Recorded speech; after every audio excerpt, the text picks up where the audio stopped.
What is the music gonna CrossFit? There we go. I was really sitting here like, oh my god, this transition's taking forever. When is it gonna crossfade so I can actually hear the music? Anyway, hi. Hello everyone. Oh. Why am I doing that like I'm a car? Like, shit, my dick! Sorry. No fucking way, oh shit, I'm not supposed to swear before the... Anyway, who cares? Turns off the reverb.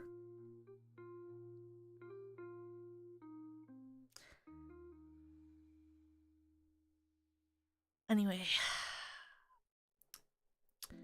Happy Tuesday. Smooths my hair back. Happy Tuesday.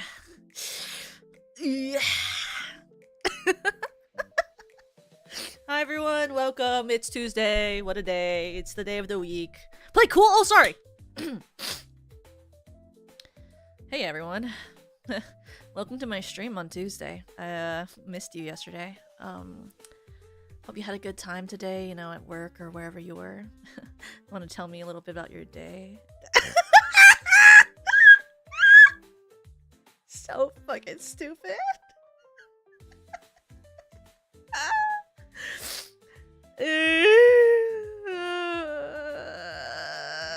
Why do I open my mouth? Anyway, so yeah. Oh my god, the Narissa onesie.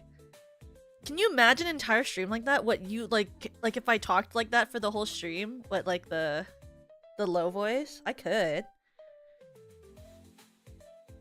My coworker told me I want to throw off the side of this truck right now after I told we were gonna run out of work today. What do you mean run out of the work today?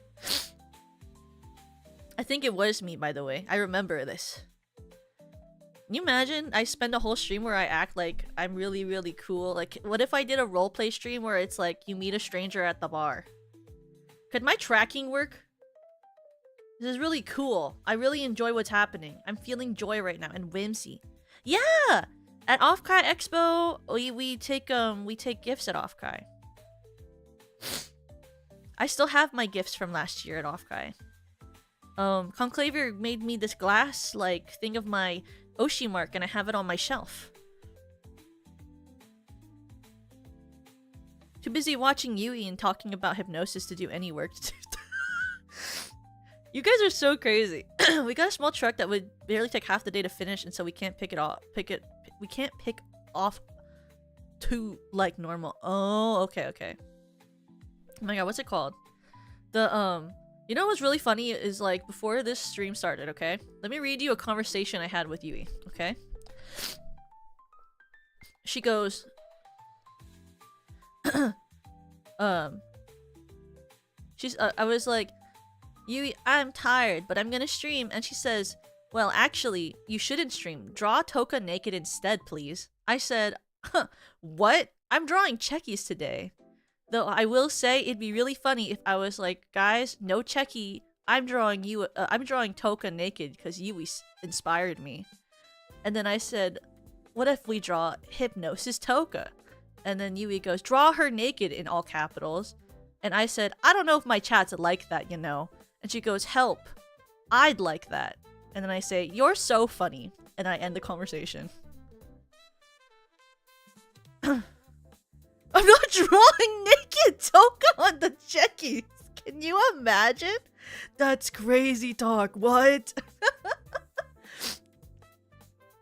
She's always so funny. She's like, my chat's not that lewd. My chat doesn't think lewdly. I don't think like that. I'm not sussy. I would never. And then she says stuff like that. And I'm like, so are you for real right now? Are we for real and honest in this house? She sent me another update to her Yui art that she was drawing today with the hypnosis eyes back, and then like more drool, and the eyebrows were different, and there was a heart, and I was like, this looks like cropped something that I won't say on stream. And she would like was like, LOL, what? And then I said, you're so ill in the head. You are so lewd. And she said, help, be nice to me. She won't show us. I mean, it's not that sussy. It's just the cropping that makes it seem kind of lewd. Which is always funny to me. Because there are genuinely some images that I think look more lewd when you crop, like, the part of it, like, a certain part of it than it actually is. Like, if you only crop the top part of her docky, you can't tell if it's actually lewd or if she's just, like, tired and blushing and, like, kind of flirty, you know? But, like, when you look at, like, the rest of it, you're like, whoa. Where'd her clothes go? Where'd her clothes go? So, you know. I always wonder, I'm like, what would Toka's docky look like? Because I'm always like, would I make it really say-so and disappointing? Or would I make it actually unsay-so? You know? Actually, speaking of, I did pick up your shot glass, but I don't drink much anymore, so I'm not sure if I'll put it to use. I mean, you can still use it to measure things that are about the amount of a shot glass, you know? Like, if you put flavorings in your coffee, or you measure out, like, different, like, liquids for things. Or if you make yourself, like, what do you call mocktails? Or if you just need to take your medication when you're sick, you can put your NyQuil in the shot glass. You know? You can put you can use it to drink your sickness medicine.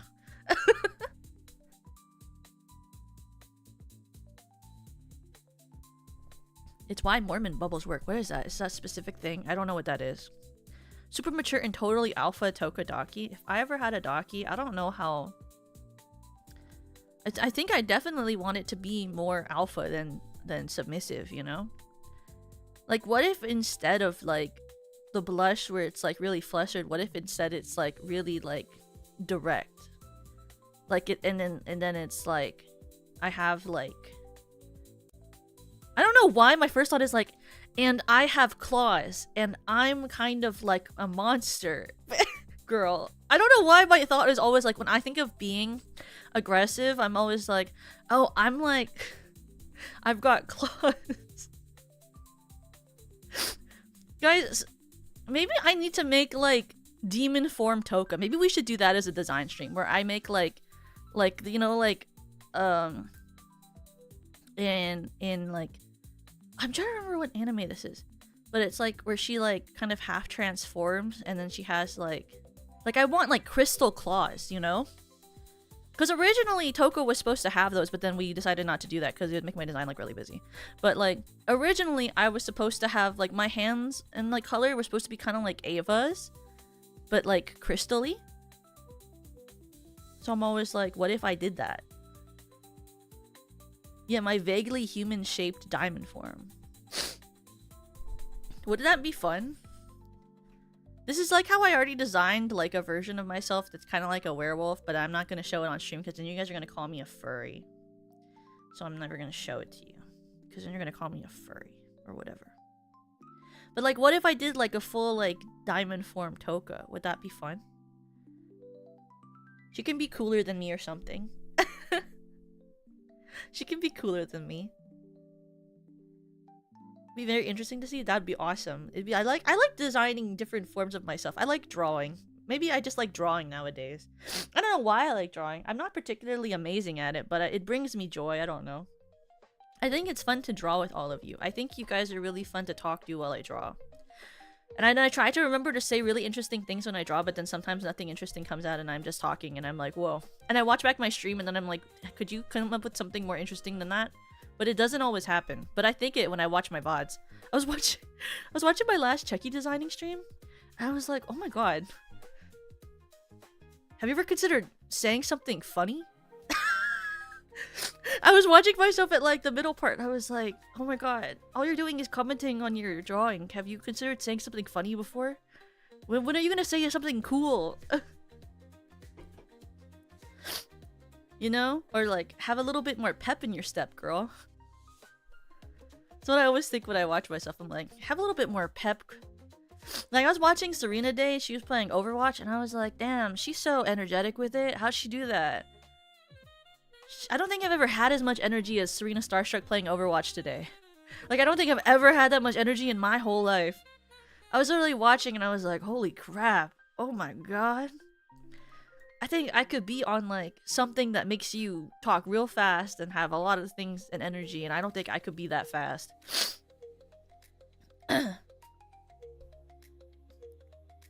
You probably did back in your younger days is insane! I'm in my younger days! You know, as old as humanity is really young in God years. It's really young in God years!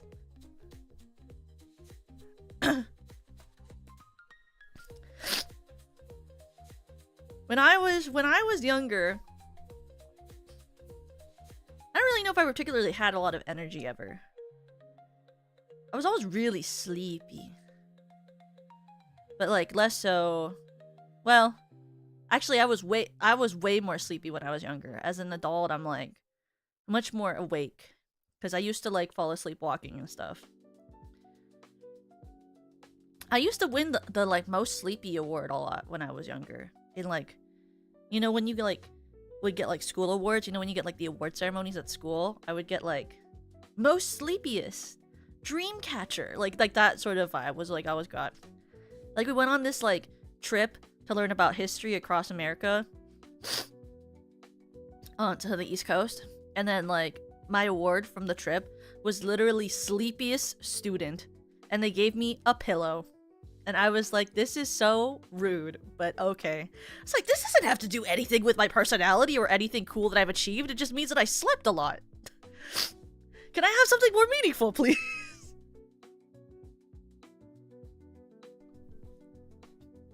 But, you know, I didn't get to pick my award or anything. I also got that in, like, my high school theater class, too. Was like, my award was, like, sleepiest. Couldn't be anything else? Nothing else is cool about me? You know? Anything cooler that you could say that I've done? I mean, I've done a lot of things. Well, not impressive or anything. That's like one of the hardest things, you know, when like you're in a work meeting and they're like, everyone go around the room and say your name and your credentials and what you're doing here today and your position and like something cool that you're either working on or that you've done. And then you like sit there and you're like, wow. You like hear like really impressive people say their information and you're like, wow, I'm really not that cool. I really don't want to have to say anything about myself. Can I skip mine? I'm like, I really don't got like someone will be like this isn't an exaggeration obviously, you know, but someone will be like, oh, you know, like I have 2 master's degrees and I've been working in the field for X amount of years and I run 3 nonprofits and I do grant writing for this thing and I solved the problem with teen homelessness in this part of the city or something, and you're like, oh my god, I'm just a guy. Why do you get to go first? Wait, can I go first? Why are the impressive people going first? I don't want to talk anymore. I'm just a plebe. I'm just here. I don't have a cool position. I'm just here. And then you're like last or something, and then it's like, oh my god, I have to say mine now. I'm like not that cool. I was just told to be here so I could take notes and send it to my boss later. Why do I have to say my credentials? I'm not impressive.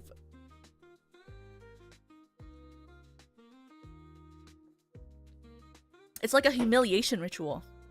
And I'm not saying this because this happened today when I was at work.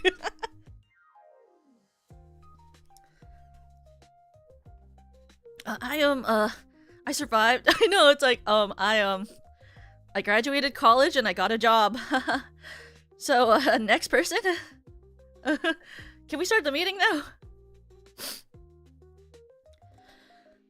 I get called out for being a nerd by my boss all the time. So, that just means you have a good relationship, right? That just means you have a good relationship where you can bully each other or something.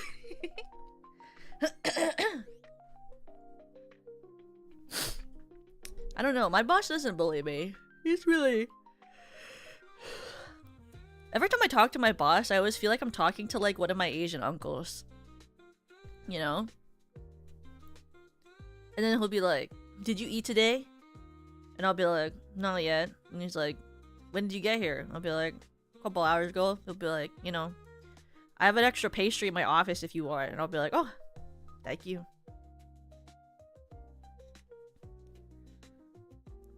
My job is to be a nerd, so I get that a lot too. Oh, you guys get to be nerds. Not all the time. A lot of the time, my boss uses me as a point of... I don't know how to say it. It's like, he's like really smart, but he's also like kind of shy. So then when we are in meetings a lot of the time, he'll say his idea and then he'll be like, "Right, Toka?" And I'll be like, "Yes, I agree. This is what I have to give to that." And he'll be like, "Great. Everyone else?" I think it makes him feel more confident when I hype what he says.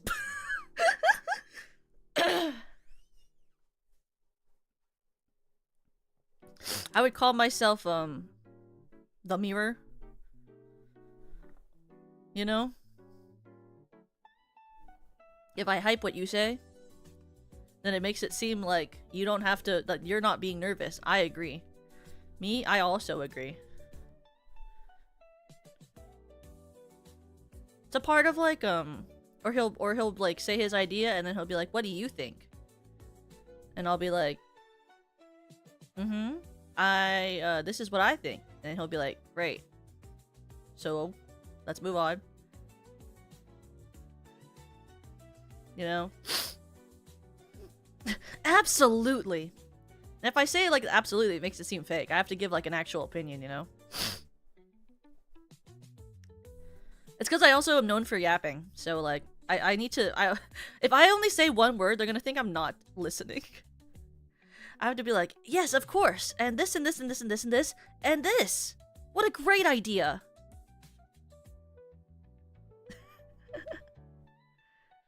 I've never like learned or gotten to the point in my life where I can give a one-word answer. I'm not that cool. Like I need to like speak. You know, I am filled with words that need to flow out of my mouth when I hear anything, you know? Ain't that right? Ain't that right, Rom? That'll be me at you next time you make a good point. I'll be like, "Ha, ain't that right, Rom?" I'll start adopting it just for you. Then you'll get it at work, and you'll get it when you watch my streams. There's no escape. It'll get to a point where you'll have like a... Absolutely! It'll get to a point where you'll have no work-life balance, and then you'll start to go crazy from it, you know? I have no mouth that I must yap. There's like a word, there's a game for that, right? Is it a game or a TV show, or is it a manga? Or is it a book? Or is it a ARG? I forget. I'm the same. Being chronically misunderstood has turned me into a chronic over-explainer, over-worrier. Yeah. I don't know. I like, I always feel like whenever I try to like say stuff, I don't say it effectively, so then I keep talking. And then I keep talking. And I keep talking. And I keep talking. You know? It's a short story and a game. Oh, okay. I've heard of it, like, in, like, the horror sphere, because I watch a lot of videos about horror, even though I don't like to watch horror or consume horror. So then, I end up hearing about it on the pipeline because of that. Is it good? Should I watch an actual video about it? There are so many things I want to watch, but I don't like to watch things alone. Like, I was, oh, what is it called? There was a movie, a short movie, or was it a full-size? A full-size, like, I mean, when I'm talking about a movie is if it's like a TV-size movie or a full-size movie, like it's an anime opening. But there was like a, oh yeah, it's a movie called Obsession that came out recently, and I saw it on my feed, and it made me want to watch it. But I don't really watch horror movies because they're scary. But it's like about this guy who like makes a wish that this girl he has a crush on would be like in love with him and then it goes haywire, you know? Hi Jasper, welcome! I'd give it a listen. It's on YouTube for free and it's maybe like a 15 minutes listen. Oh, okay. I have no mouth. I have no mouth. And I must scream. Bleak science fiction short story. 5 immortal humans tortured endlessly by a malevolent, self-aware supercomputer named AM, which exterminated humanity and keeps them alive for its own sadistic amusement in a post-apocalyptic world. It's kind of giving, like, splatterpunk with its description, but I assume it's not splatterpunk because it's not in the genres. I watch a lot of, I watch a lot of videos about splatterpunk, like, because I can't read splatterpunk because I think I'll feel sick. Because the only time I've experienced splatterpunk is when I was younger. I was reading a My Little Pony fan fiction on Fem Fiction, Friendship is Magic fiction website. And I didn't know that it was splatterpunk, but it was like a really, really splatterpunk, gory My Little Pony fanfiction, and it like made me feel sick when I was at school when I was reading it. I'm not going to yap because I need noise while I do this drawing. Have fun drawing! But like there was a scene in it where the one of the Cutie Mark Crusaders ended up having like because there was like a killer or something in it, and there was like one of the Cutie Mark Crusaders had like one of the killers put like bugs into her flesh, and then they like literally like hatched inside of her and then ripped out of her skin. And I remember that feeling sick reading that when I was younger. I hate like the part like when in those like really gory things when they like implant some sort of like creature that like breaks through your skin and like bursts out of you. Like that really like always really gets me feeling like weird, you know? There really were a lot of those back in the early days. I know. It is crazy body horror. I was like in middle school reading this and I was like reading it on my Kindle. Reading it on my Kindle with the school Wi-Fi. And I was like, oh my god, I can't believe my eyes. But it's like crazy gore stuff like that always makes me like, oh my god, like I can't read it, you know? Like I need someone to like gently talk about it to me in a soothing voice while they describe the story, you know? Like there's like, I forget her name, but there's this one person who does like splatterpunk videos where she talks about like the books, but then I don't have to like see any graphics. Where I found her through this I think it's called like The Playground or something. Because there was a TikTok that was talking about this one book, and then I didn't want to read it, and I didn't want to like see images or like any sort of anything about it. So then I just watched this one lady talk about it, so I could like hear the plot and hear about the bad things happening, but hear it from a secondhand perspective, so that I didn't actually have to ever read it, you know. Some aspects of the fem fiction fandom was really something. Yeah, you know, like there's some like more gorier fan fiction stuff that I got into like reading, like the Tumblr stuff, you know, like Researcher Twilight was like gory to the amount that I could handle, where it like had some gore, but it wasn't like overly bloody or overly graphic at any given point, you know. Like Researcher Twilight, and then there was like a Pinkie Pie one that was like kind of gory but not too bad. Those were fine, but then it's like when it goes over to like the splatterpunk part, I'm like, I don't know if I need this. Like this kind of feels like, I mean that's the whole point of it though. Like I can be like, oh, I don't think it needs this, but like the whole genre's point is to be needlessly gory for like the sake of others' discomfort, you know? Like it wouldn't be what it is without it. And I like hearing about it because I'll never consume it. I love hearing about things that I'll never consume. It brings me so much joy to know without knowing, you know? Watch without watching. I love watching without watching. It's like how I know so much about what happens in The Boys, but I've barely watched it. You know what scene I always get fed though on my feed from the frickin' Boys show is that one scene with like, what is her name? Fireworks? Sparkler or whatever? And she like tries to breastfeed, like, what's his name? Mr. Superhero or whatever. I don't know why I wanted to call him Mega Man. I know that's not his name. Homelander! His name is Homelander.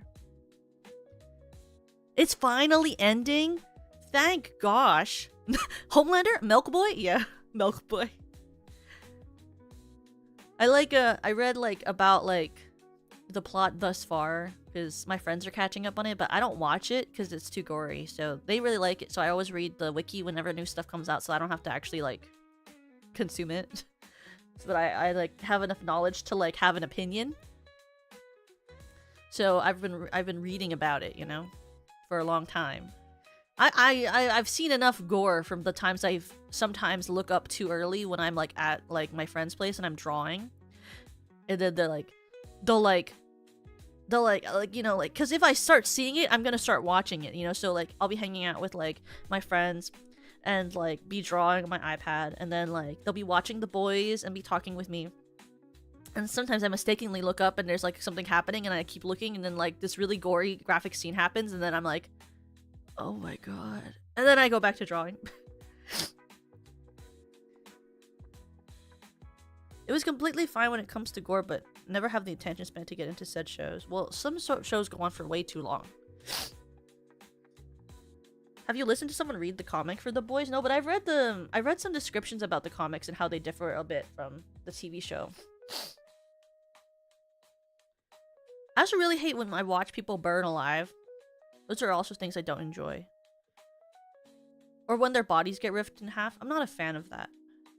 There's like a scene in The Boys where like Homelander grabs this guy and like literally rips his body in half, and you can see the innards like spread to each side as he's ripped apart and falls to the floor. I didn't like that. That wasn't really fun. Or like when he stuffs some of these researchers who used to torture him as a kid, and then he puts like them in a furnace and then he turns the fire on and you watch them burn. I didn't like that either.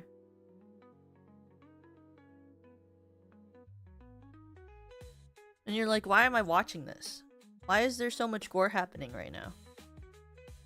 Why, like, it's not even shocking anymore. It's just, like, disturbing. Like, I'm not shocked. I just don't like what I'm looking at, you know?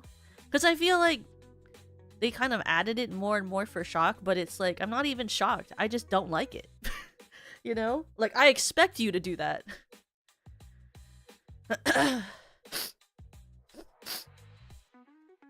Hi, Emily, welcome!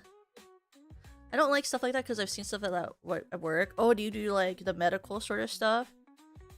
Well, I've learned more about the voice than I ever knew.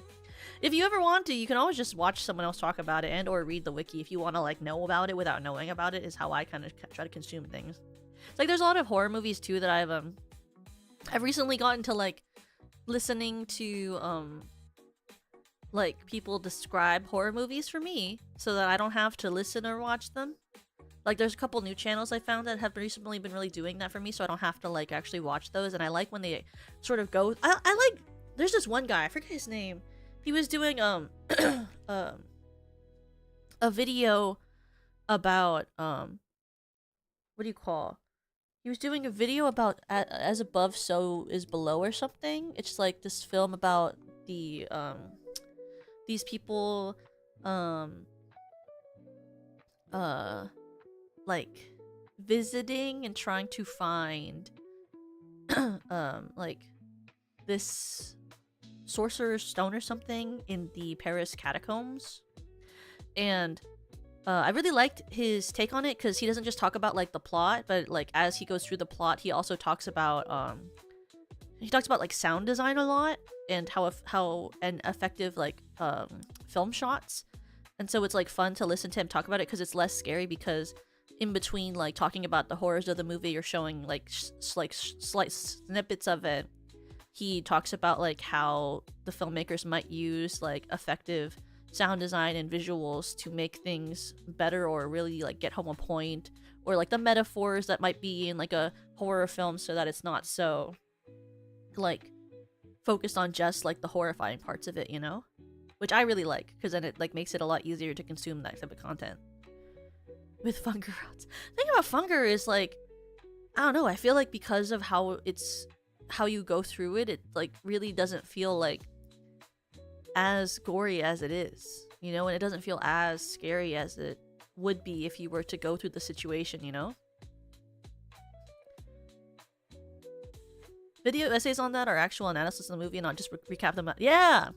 Like, I love when they actually, like, do an analysis instead of just, like, go, like, and this is what happened at 20 minutes into the film.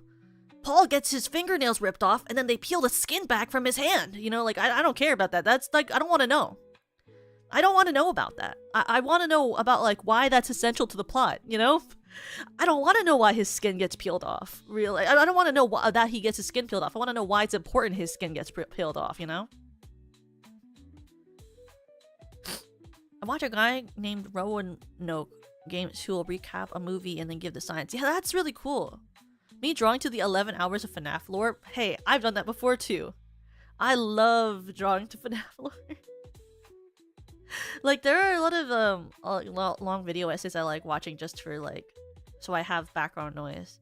Like, I really like this really long, it's like 4 hours I think, like analysis of, or like not analysis, it's like a recap of the entirety of Danganronpa so that I don't have to watch Danganronpa. Because I like knowing what happens in Danganronpa because I have a lot of friends who like it. Like Serena loves Danganronpa. I'll never play the games though, they're like way too long.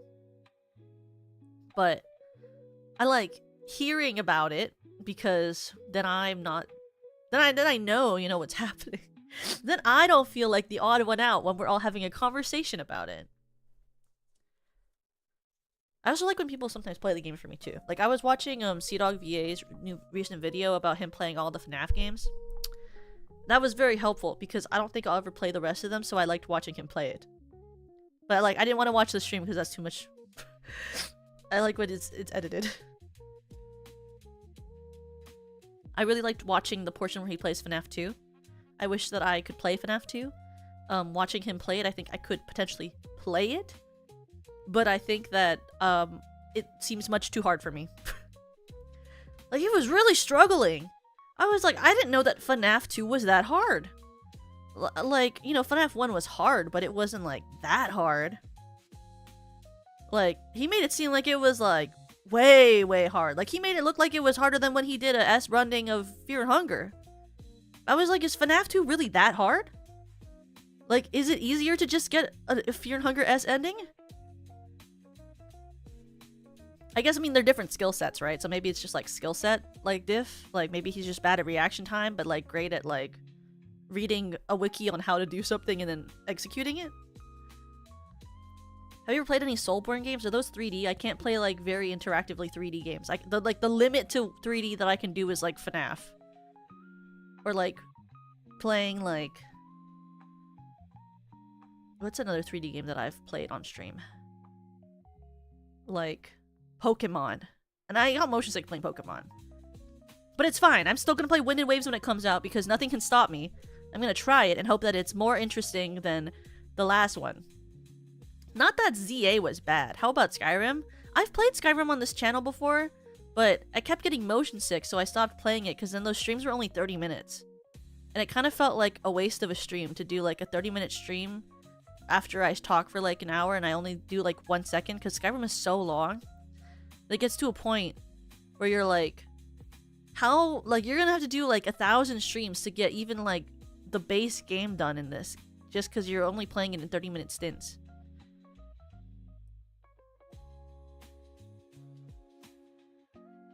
I'm sure one day there's gonna be a cure for motion sickness. And then it's gonna be like, and then it's gonna be $100,000 with insurance. You know? Were you raised playing 2D or do you get motion sick easily? Well, I only had a DS until I was in college. Because my parents, like, weren't really into video games. Well, I guess I never really asked, I was like really busy because I was taking. Okay, so when I was growing up, I took like 2 different tap classes. I took ballet, point, jazz, lyrical, piano, guitar, and voice lessons. But by the time I was in like, like I took these all at the different points, right? But I was doing those, and then I was also in theater. And then when it wasn't the theater season at my when I was in like middle school, elementary, I was doing swim, what is it called? Like clay work, tennis, as well as we called it like Kids Inventative, but it was like basically like an after school program where you kind of like learned to what do you call, like you learned to, with your intuition, sort of like learn easy science experiments for like building things, which was like kind of the point of it. But I was like doing all of those things when I was in elementary, middle, and then when I was in high school I was doing all of my like different theater things, plus I was in shows all the time because my school had like consistent shows when I went to high school. So I basically like had no free time. So like when I did have free time, it was like I was doing homework, or once in a while, if I could convince my parents to do it, they would let me hang out with my friends at the mall on the weekend on like one of the days. If I was lucky, maybe about once every month and a half, I would get a day where I could hang out with my friends on the weekend. Or like we'd have a sleepover after I finished my like I would wake up, and a lot of my dance classes were at the same building. So what I would do is like maybe on like a Saturday, I would wake up, go to my tap class, then go to my jazz class, then I would be driven, like right after that I would be driven to my voice class. Then after voice, I would go home, try to finish all my homework so that by the time it was like maybe like 6 o'clock, my friend could come over and we could have a sleepover. And then they would have to leave by 12 the next day because I would have piano at 12, and then after piano I'd walk to go to the tap studio, and then at that tap studio I would do tap and then lyrical. Then I would go home, do homework, get driven to the ballet studio, I'd do ballet, and then after ballet I had point class, and then after point I would go back home, finish any of the homework that I had, and then I would go to bed, wake up, go to school, and then after school I would do theater again. And you would really think that with a schedule like that I would have been like super phenomenally the best ever, but there were definitely like a lot of people at my school. Actually, this is not true. At my school there was only a couple of people, but if I had been at like a big university I would have been like the worst. Like at my school that I went to, I was one of the better dancers, and I was one of the better actors and singers, so I got a lot of like lead roles. But if I had been in like UMich or like Tisch or what's another really popular, like Carnegie Mellon, I would have not been one of the best students. I probably would have been one of the worst students and they might have kicked me out. But like at the college I went to, I was like pretty okay. And that's how you know, like there are really competitive schools and there are less competitive schools. Did I want to do music in general? Oh, I wanted to be musical theater really bad when I was growing up. That's why I like did all the classes and stuff, I was like, if I just work hard enough, I'll be really good. Which is like kind of, but also not really. Because I could practice dance all I want, but I'm like not naturally coordinated. Like all of the ability that I have to move is like from like hours of trying to do it, like there are people who are naturally very natural movers. I grew up with like 2 left feet and I'm still really bad at being able to tell which side is the right side. Which is fine. Everyone has their affinities. Like I also was like, I liked singing a lot as a kid, but I wasn't naturally good at singing. I worked a lot at singing. And I have a lot of like parts of my voice that are not like I don't have them naturally the way that someone who normally would become a popular singer would, or like a not just popular, someone in my field would be more praised for having. Like I have a naturally lower voice, and my higher range is not my natural range. So it's like if I wanted to be cast in like Broadway, I wouldn't be someone who could really say that they're meant to do that because most scores nowadays are written for sopranos who have naturally high voices and naturally high belts, which I do not have, which is fine. That's life. But it's kind of like, you know, like I wasn't necessarily built to be someone who succeeded in the field that I wanted to be in, which is fine because now I'm a VTuber. That's the realistic part of life, isn't it? Hi, Average Joe, welcome! You're a true protagonist? I wouldn't call myself a protagonist. A protagonist? I'd have to start winning or something. I feel like I'm the exact opposite. I'm amazing at writing lyrics, but I don't know music at all. Yeah, you know, it's like hard with that type of thing, you know? Like, I like writing songs and lyrics, or I used to write a lot of them during the pandemic. I have like a lot of short snippets. I keep telling myself it'd be interesting if I like went back to some of like the short songs that I wrote during the pandemic and then like tried to like flesh them out a little bit and then make them into shorts and see how well they do. Maybe have fun with that. Would be fun. Who knows? But I'm also like, I don't know if I'm good enough. Because I can write like, I used to be able to do like chord progressions and write lyrics and stuff. But then I'm like, I could never fill them out. You know, like I'd have to hire someone if I wrote something I really liked to fill them out. Which is kind of true. There's like this one chorus that I like wrote a long time ago that I'd really want to make into an original like song, but I'd have to hire someone to make that happen, you know? Such is life. It is! It's okay to have that thing. So how does the cheki thing work? I'm just asking because I have to go to bed soon. Did you... Let me look at my list of it. Did I do... Did I do you? Wait, this is the wrong list. The list. Did I do you yet? Okay. I will get your information now then. What I've been asking people, Rom, is I've been asking people, like, what they want their Crybaby on their cheki to be doing. And then also I've been asking them which image they might want. And then I've been asking them what else was the last thing I asked? Was it like anything on their Oshis? Wait, okay, let me just grab my iPad. It's charging right now. And then I'll open it up and you can pick which one you like. And then I can write the information down for you in case you go to bed. Oh, cocoon.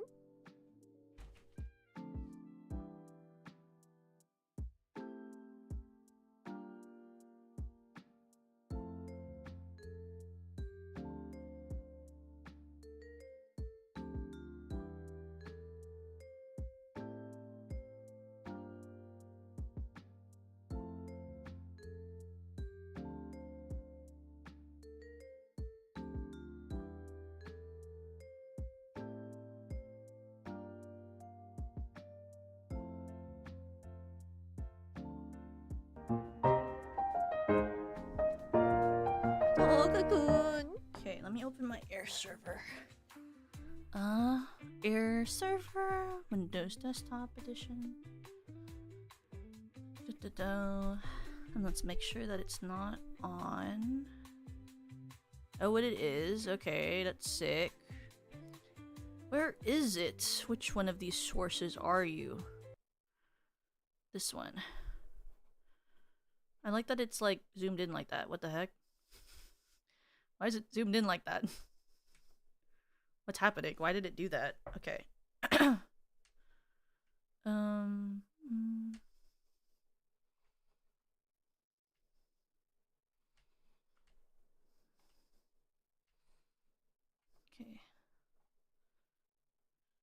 Now I can connect.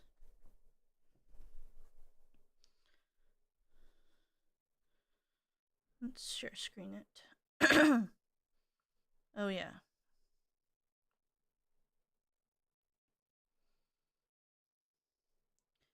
Do not disturb. Connect. And then go to my thing and click the checkies.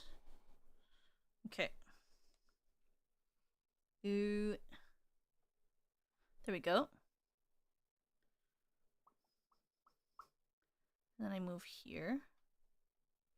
Okay. So we have these are the options. Why did I say it like that? Oh my god, embarrassing. These are the options. There are number 1, 2, 3, 4, 5, 6, 7, 8, 9, 10.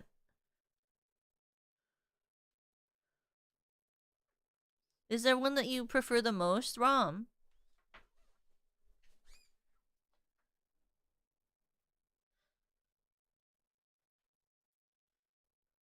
Yeah, this is the option. Un papel la pluma option. I'm thinking 8. Okay. 8. Can we open... I'm really out here like trying to force this thing to charge through this other thing when that's not how it's gonna work. Okay. Let's put this as number 8. Number 8. And is there a specific way that you would like your crybaby to be drawn? So every person's had a like crybaby that I draw for them where it's like, you know, there's like a crybaby on each one of them. Can you draw my crybaby playing a guitar? Yes, you can have a crybaby play guitar.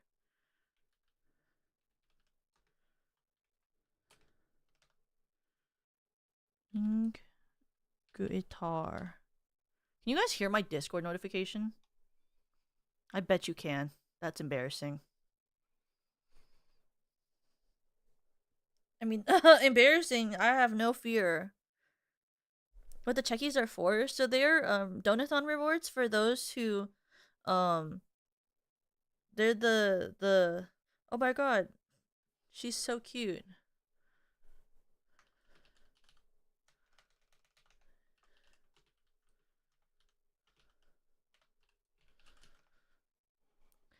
These are the donathon rewards for like people who donated within a certain amount during the donathon that I had for my birthday in April. When did I play with the shooter thought the truth of March hath perished to the world, you know? Wait, I pronounced that so badly.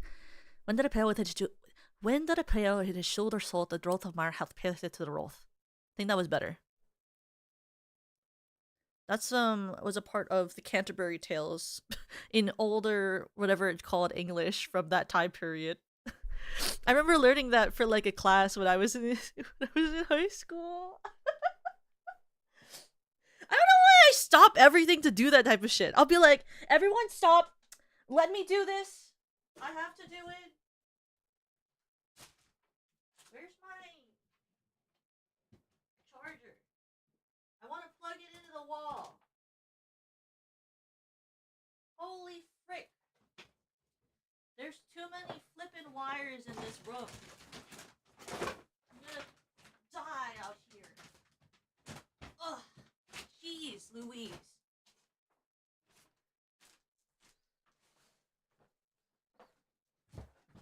How did I do that? Ugh. Okay. And I'm gonna plug this into this.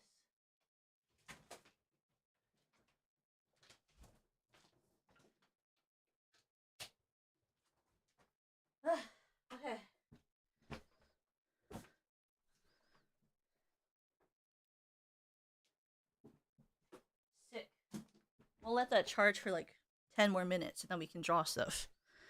Do you need to do a second? Well, my room is really messy. I don't remember if I told you guys what I was doing. Okay, so this weekend I wasn't streaming. There's no background music playing. I'm gonna.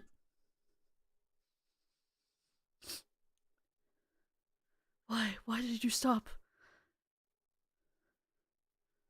Oh no, why did you stop? Stop. No, play it again. Oh my god, there we go.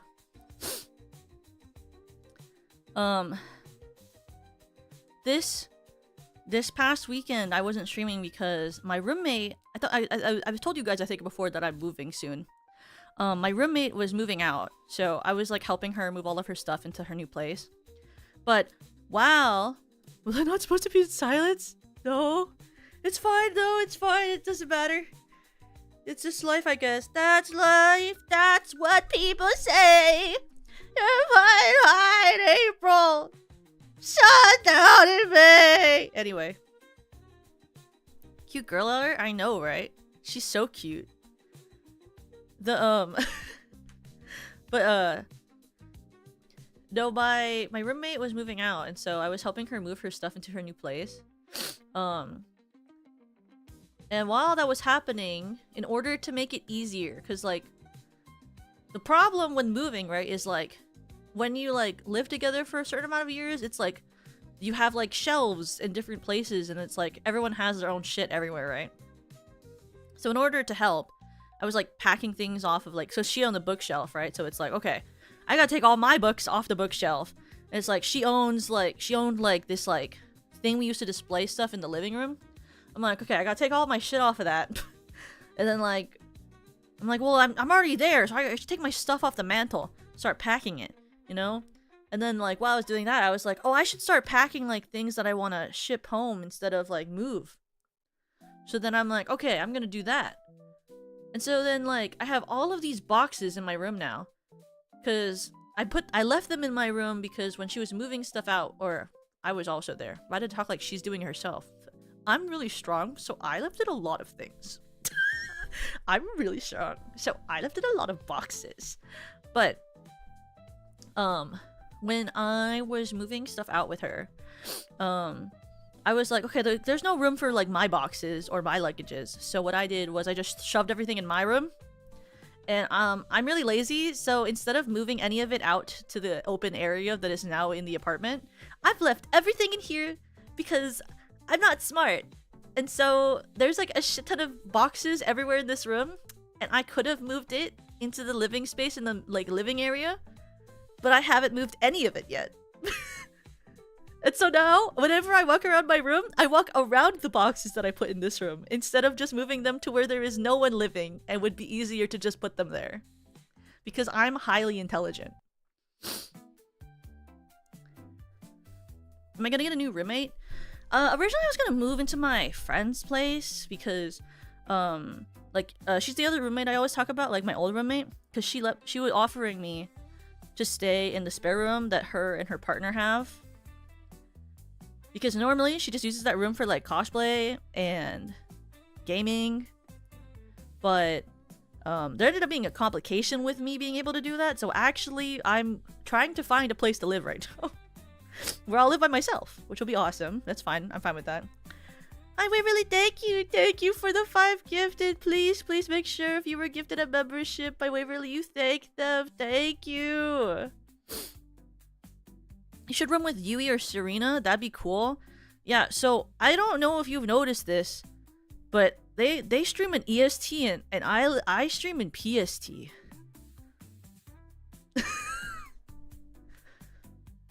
So unfortunately, I can't just live with one of them. Come live with me? I would love to. They're a little bit far for me. But I'm gonna end up like living temporarily in like some sort of apartment that I can find that's like around until I can move, because I'm supposed to move back home to my mom's house, but I can't move there until I finish a certain amount of stuff for my job. So I'm just trying to like find a place to stay for the next couple of months, which is unfortunately kind of hard, but like it's fine. That's life. Fortunately, that's just life. So I'm gonna figure that out. I'll figure it out. I'm an adult. You know, life always ends up becoming whatever it is. Pico is your mom, yes? No. Pico is too young and beautiful to be my mother. My mother is old and she's still beautiful, but not in the same way. You can do it, Dex. Seems stressful? That's life. You know what? That's life. So I think every time something bad happens or anything gets stressful, I'm like, that's just life. Heard a lot of people are moving back in with their parents. Yeah. You know, I actually do have a couple of friends who are moving back in with their parents. Like, I'm choosing to move back in with my mom because she's getting kind of old. And I just feel like I feel more, what do you call, like, I feel more safe in my mind if I move back in with her, if that makes sense, you know? Not like there's anything wrong with her, it's just like, I just feel safer in my head if I'm there, you know? To be there. Because she makes a lot of risky decisions that I don't like. She'll be like, I'm gonna prune the tree by myself with a ladder, but no one else is gonna be there but me. And I'm like, that's really dangerous. And then she's like, no, I'm gonna do it. And then she like texted me after she did it, and she was like, haha, so the ladder fell, but I jumped and I clung onto the tree like a monkey, so I'm only a little bit hurt. And I was like, what the heck? Why did you do that? She's like, well, I didn't want to ask the neighbor to hold the ladder for me. I was like, why not? Literally, why not? So, you know. She's one of those people, you know, where they're like older, but they're not like treating themselves like they're older. So I'd rather just be there. Because then she can have me hold the ladder, you know? Or if she wants to carry something heavy, she can ask me to hold it for her, you know?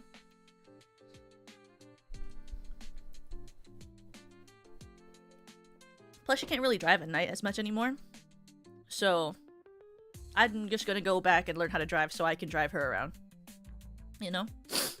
So you're moving in with her to be her... I guess at this point, kinda.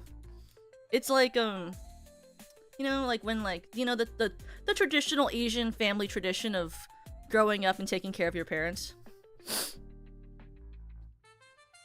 Like, sometimes you just gotta do that, you know? Because that's just how life is.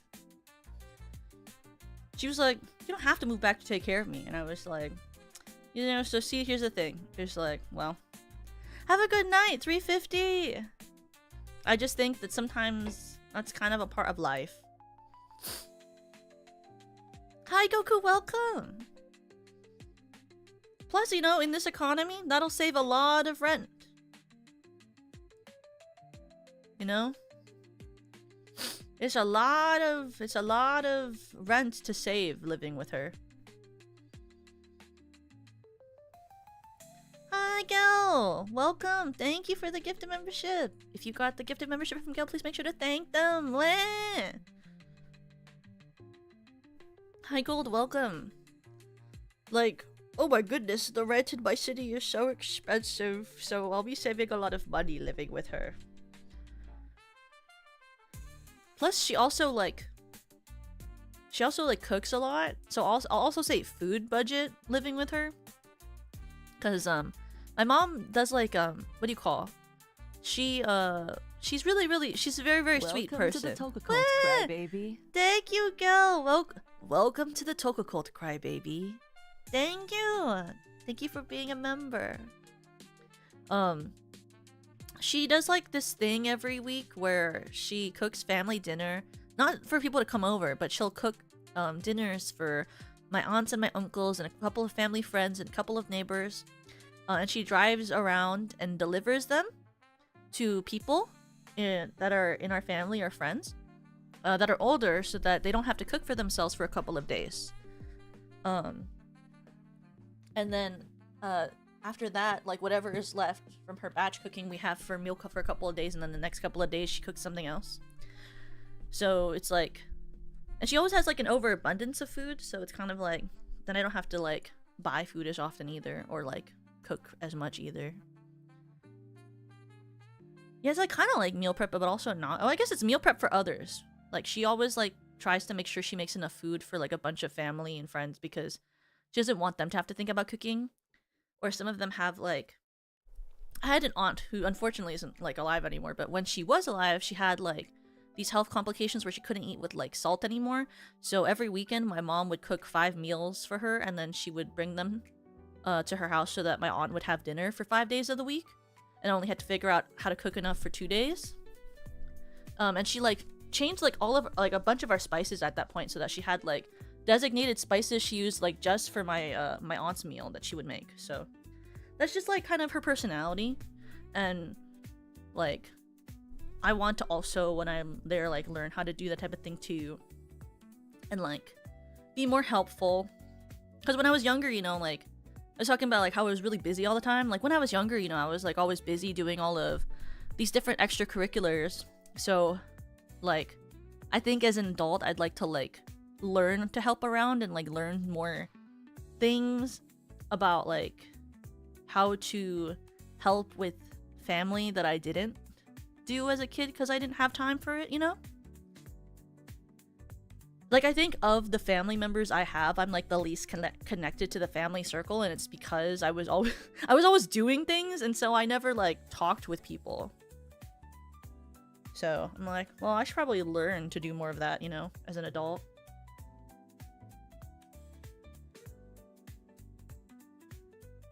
Feels important. Especially now because like some of my cousins are like starting to have kids. Haven't even met them. Haven't even met them. I probably should meet them, you know? I have like 3 nieces that like, well, I think one of them's a nephew, but I haven't met any of them because I've like, I live where I live instead of living at home, and like I'm never like there when they're there, and so it's like I should probably meet them because I write them Christmas cards, but you know, I like never met them.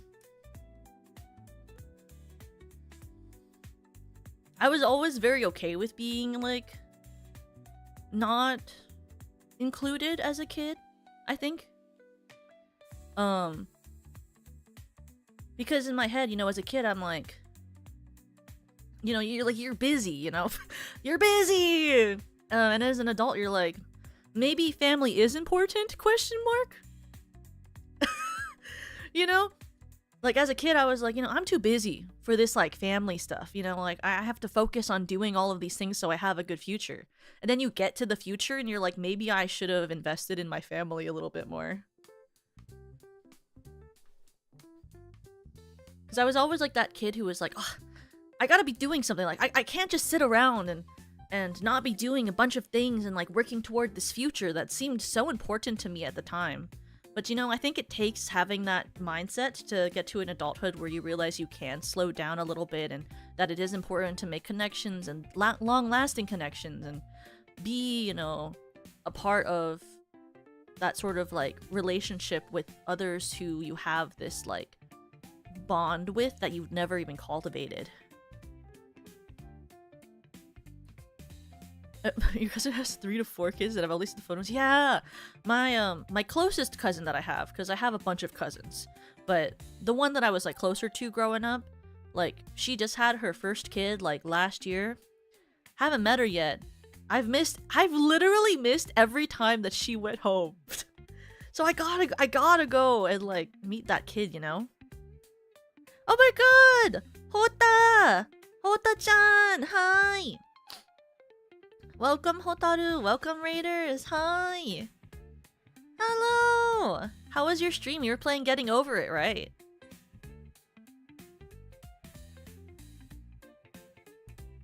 Otsu pipi? Pipi? Hotaru Raid, hi! Welcome! Welcome, Raiders. How was Getting Over It? Did you guys end up getting to the end? I was watching a little bit of it and I was kind of like, this game looks really hard.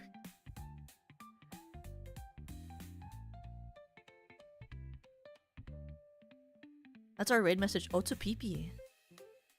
What does it mean? She did not in fact get over. It's okay. It's a really hard game. I've watched a couple people play it, and I never see anyone get to the end. She'll get over it another time. Hey, that's okay. I believe. Have a good night. Hota, have a good night. Let me add you as a mod. Whoa, let me read you. Whoa, cute girl. Oh my goodness. If you guys have not checked out, let me wait.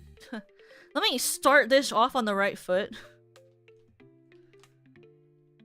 I like always do this and then I don't have it like ready to like throw in the chat and then I feel really stupid. If you've never heard of Hotaru or Hisui Hotaru from Takara Live, this girl and a bunch of other cute girls from the Prisma generation just debuted like about a week, 2 weeks ago around basically. And if you haven't seen them yet, you should check out her channel. She's really cute and she debuted with this really amazing cover of Sincerely, which had very beautiful art. And she has a really cute mascot that I really like a lot. And I would recommend checking her out. Oh, it's okay, Chespin. Thank you. Thank you, girl. Thank you. Whoa, checking her out now? Yes, you should check her out right now. If you don't know who she is, she's an emerald fairy of the Hisui forest. And she's sleepy. That's how I would describe her. She's emerald, she's fairy, she's sleep. And she has the cutest like squirrel mascot I've ever seen in my whole life. Get her to 5K. Is 5K where it has unsay-so stuff? I know you have subscriber goals. Is that when it gets unsay-so? Wait, is that when it gets unsay-so? I forget. Is that the unsay-so one? Is that the unsay-so tier? How unsay-so are we getting? Oh yeah, it's unsay-so. Yeah, everyone, get her to 5K so she's unsay-so. Everyone, please. Unsay-so roleplay video. That's how you get unsay-so roleplay video. Don't you want unsay-so roleplay video? Click subscribe. Get your unsay-so roleplay video now. Yes! Unsay-so roleplay! Let's go!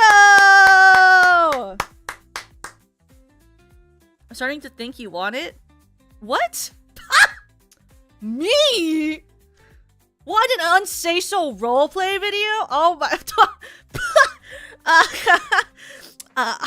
I would never! I'm just so offended that you would say that about me. I would never, ever. I'm so upset. I would never say that. More for you! What? I can't believe you would admit that on your literal in the chat. I can't believe you'd openly admit something like that. You guys gotta work on like your dare, you know? Like it's just like not. It's so uncouth or whatever it's called. Cluth? It's so un whatever that word is. Okay, if Toka doesn't want to, no, wait! No, like, you've got to make it. And then you've got to make it really sussy. You've got to make it really sussy. Like, it should be like, someone hears it and then, like, they faint because it's so sus. Yeah, wait, so actually, maybe I do really want it.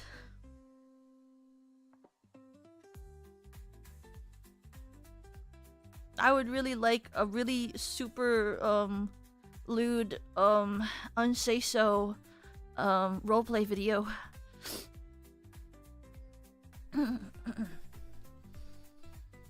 You know, someone couldn't get like, you know, banned for just a couple of kisses to the ears, you know? It's really important for someone to be able to do stuff like that, you know? Like, it's really good for the health.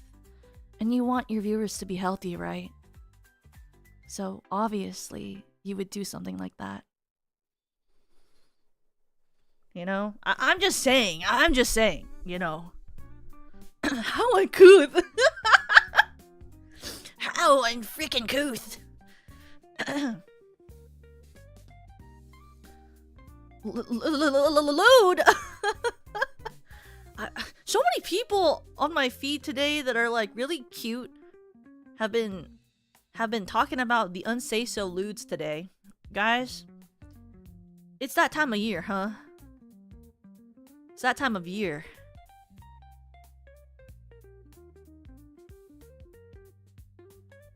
You know what they say about spring?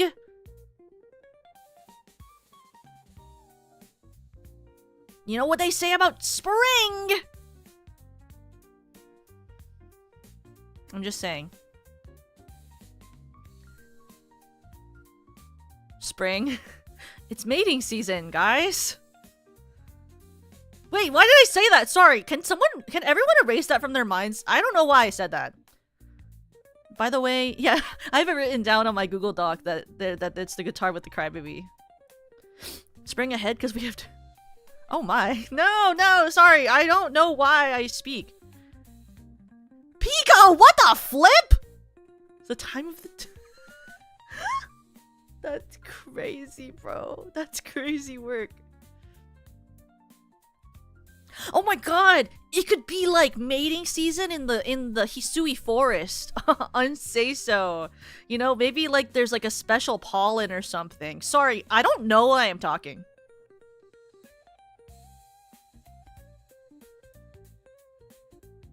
I don't know why I talk like that. I don't know why I opened my mouth. I apologize. You'll buy, as they say. What? I talk about it all the time? You do? That's crazy. Go sign. I haven't signed a single one yet! Hota, I've been talking this whole time. I haven't signed a single one. I'll sign one at some point. I'm signing at the speed of light. You guys have read my stream title. I've been signing them at the speed of light so fast. I haven't done a single one. Because the thing is, I'm signing it so fast that it's actually like, it's reversing time as it's happening, you know? Like, it's reversing and versing the time at the same time. So technically, like, I'm signing them really fast, but you can't tell because we're going so fast that it's actually rewiring time.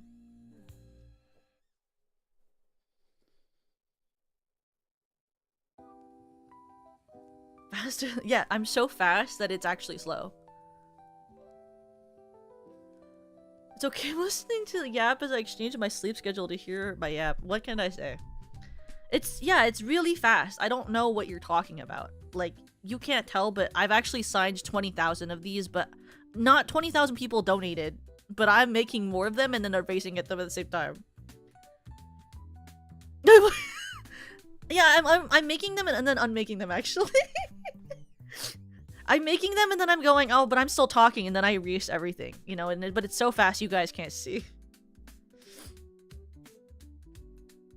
See, I'm the say-so one. I don't know if I would agree with that. I think, you know, maybe we're the same amount of unsay-so.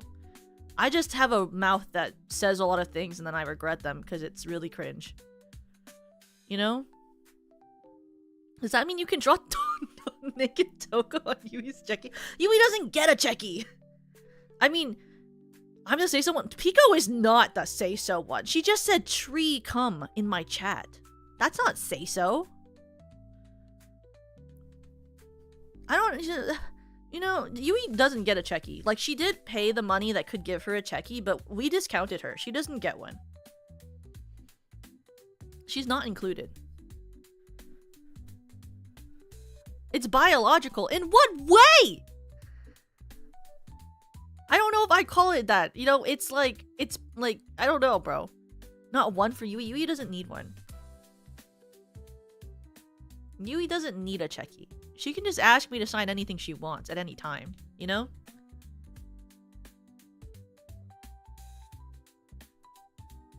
What's the scientific name for it? I mean, I know about it, you know, like, that's why, like, there's so much pollen and then our allergies go bad. But I've just never, like, been like, oh yes, the tree come. You know? like I've been like, yeah, that there's a lot of pollen today, like, but I've never been like my response has never been like pushes up my glasses. Yes, today my allergies are really bad because of the tree cum. You know, like I've never done that. And it just is really interesting to me that you would describe it like that and like talk about it, you know? Like, why are you so interested in talking about it?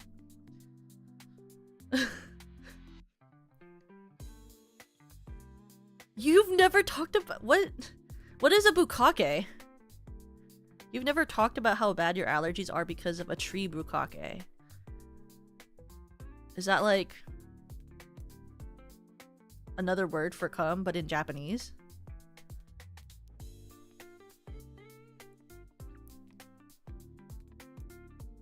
Pico is so unsay-so she has to make the regular stuff sus. But Toka, this is like your argument with Hio where you wanted to buy the signed merch and not just get you know, but that's just because I wanted to give Hio more money. It's more of an activity. Like, oh, is it like when Lemmy was describing to me about the jizz crystals?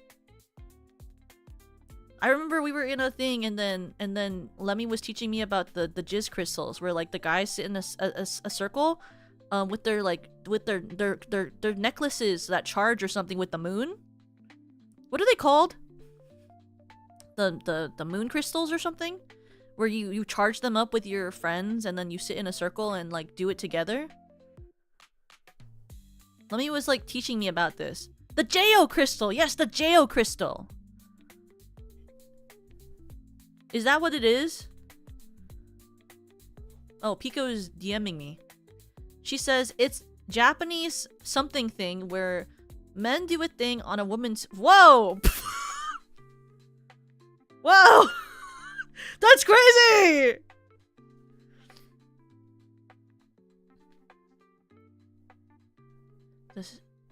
It's cause— Oh yeah. I know about the way they plant them. I know about how they plant them. I've watched TikToks on it before. It's the Japanese word for cream-filled. Whoa! Whoa! That's crazy, bro. You didn't have to read it out loud? Oh, sorry.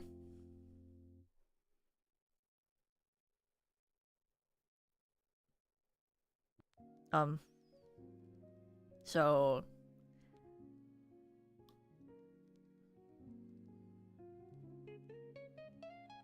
yeah. I was trying to be more safe.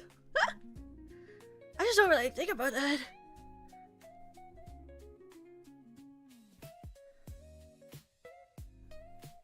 You know, maybe it's important to know. Maybe it's important. It's like the Jo crystal that let me talk to me about. Maybe it's important. You know? Maybe everyone should know. I've never really understood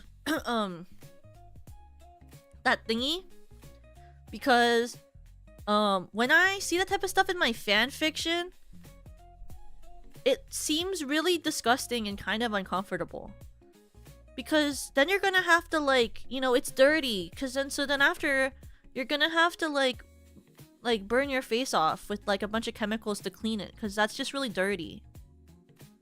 You know? At least that's my opinion. So I don't really get it. That's too dirty.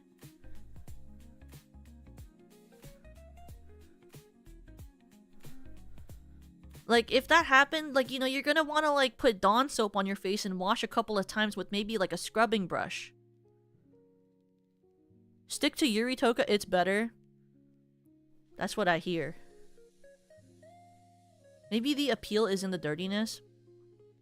I don't know, bro. It also sounds like it might get in your eye. I have a... It's okay, my friend doesn't watch my streams. It's okay, my friend doesn't watch my streams. It's okay, my friend doesn't watch my streams. It's fine. I have a friend... in college... So, when I was in college, one of my friends... So, I lived in, like, you know, like... I had, like, an apartment with, like, me, my room, and then my friend's room, right? And so she had a boyfriend, and sometimes they get kind of loud, right? So I put my headphones on, okay? And then I'm like doing my paper, I'm like working on my paper, and then she's not like, I didn't hear this, but she was knocking on my door, right?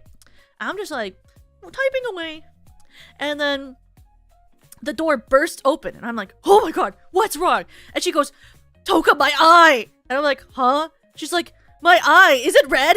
It's red, right? It's really red. And I was like, yeah, it is kind of red, but like, what happened? She's like, okay, I need you to be really serious with me right now and not laugh. And I was like, okay. And she was like, I got jizz in my eye. And I was like, huh? And she was like, was doing stuff, you know, we were doing things, and then it landed in my eye, and my eye's really irritated, and I don't know what to do because I've tried to wash it out, but it still really, really hurts. And I was like, okay. And I was like, well, do you have eye drops? And she was like, no. And so we had to go to the freaking like drugstore to get eye drops, and like it was really awkward because I went with her because she wanted me to go look at things, and then like her boyfriend was like driving the car, and it was really silent, and I was really awkward. We went to go get her eye stuff, and then I was like, okay, let's also get you like an ice pack.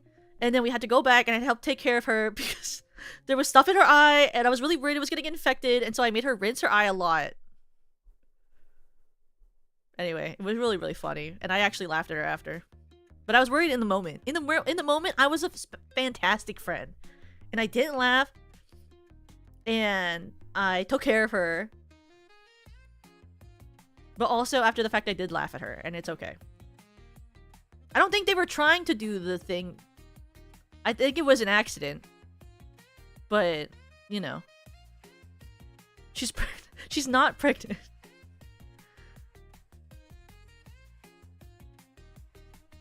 You have every right to laugh after the fact, thank you. And I do torture about it sometimes.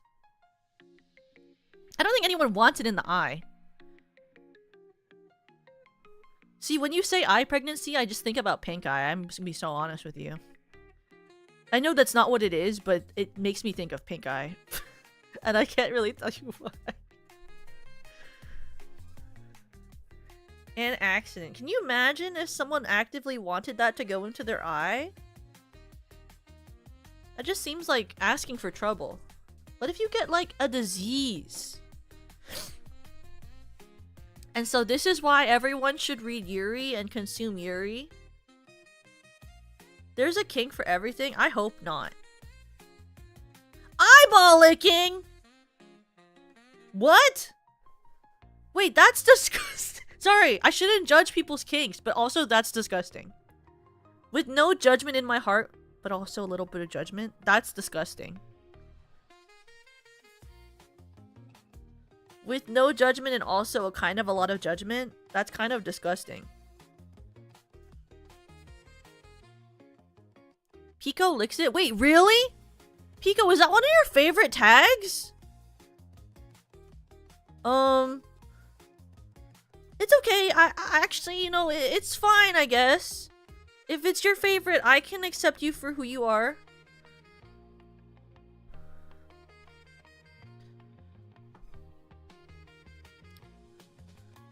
I think it's gross. I also think it's kind of gross. I just feel like you're inviting bad things to happen. Also, how do you keep your eye open enough for someone to do that? Just a question. Like, wouldn't your eye reflexively close? Like, you'd have to, like, freaking do the, you know in that one movie, The Clockwork Orange? Where they put the hook in the eyes? Like, you'd have to, like,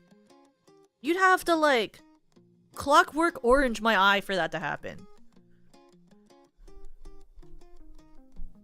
That just sounds like really disgusting. It's like putting in contacts, you just get used to it. I don't understand. I feel like you might get a really bad disease from that. I just, like, I can't conceptualize. That's so weird to me. But you know what? I respect people's kinks as long as they're not harmful to anyone else. I can respect you, I guess. But that's kind of crazy. And if someone came up to me and told me that, I'd be like, I don't want to judge you, but I'm kind of judging you.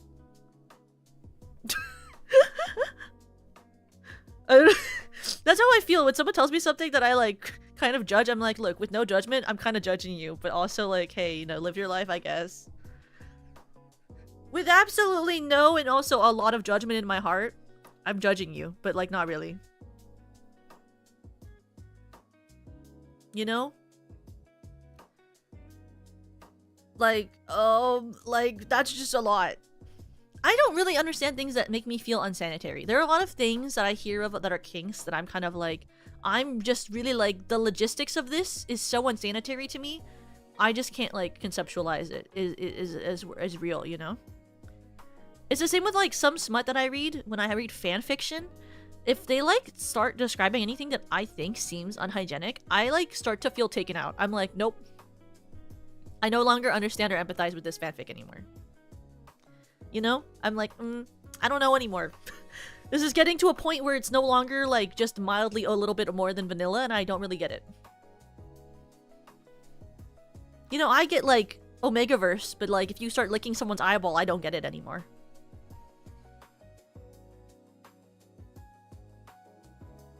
You know? It's the same with like when there's like the people who are like, you know, in the fanfiction, they're like, you know, it's like we're gonna hide in the bushes, but the bushes have the dirt, and the dirt is unsanitary, and the bushes have the bugs, and the bugs are unsanitary, and there's lots of, and like, there's the air is unsanitary or something. I don't know. Like if it rains, that's unsanitary.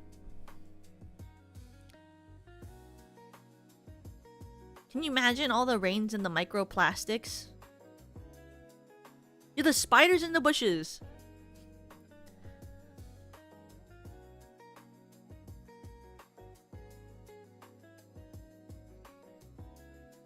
I mean, there are much more things that are more unhygienic.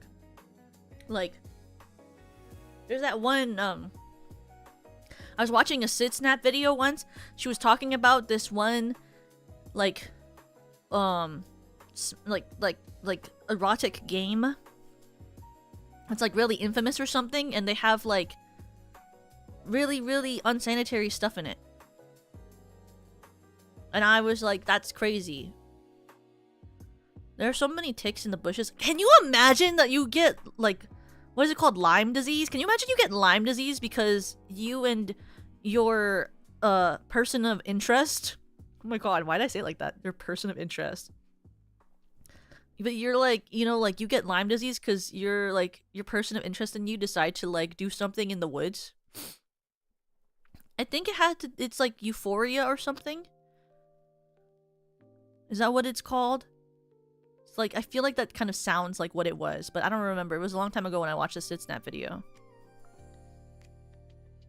I've never played a erotic game because it scares me when they voice act. Because when I hear the sounds, it makes me scared.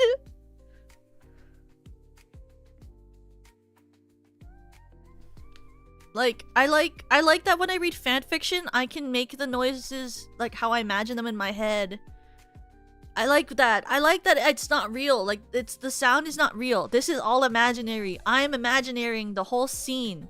But when it's like a game and then they play but then you're gonna see the images. You're gonna see it. It's graphic, you know. There's art with the extras. That's crazy. I get nervous when I go to the cons and I see the R18 art.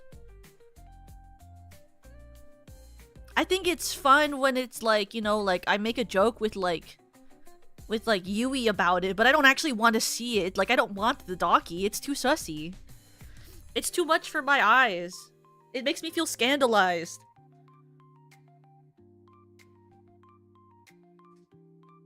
You guys don't feel scandalized when you look at unsay-so art? I feel like I've broken a rule.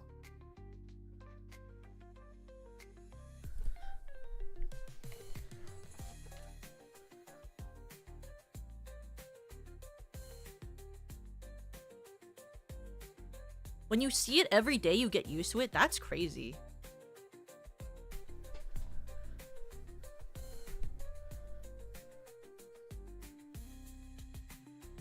Could it have been worse, just saying. How much worse could it get? She could have been full nude, I guess, but... I do agree that having a little bit of clothing does make it feel more sensual than if it was like full naked.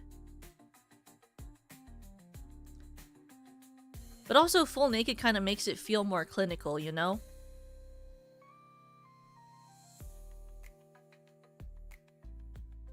You see, like, I'll say anything, but also I'm like, I love wearing clothes, you know? You know, like I love wearing clothes, and I love wearing like, have a good night, Brandon. I love like just imagining things in my fanfiction. I love like very like say so books. When I read books instead of fanfiction, books are very different. Like, I could write smut, but I certainly wouldn't want to watch it. You know, like, I could definitely write smut, but if it came to me, like, reading it out loud or, like, having to, like, listen to someone else say it, oh my goodness, absolutely not! No, no, no, no, no!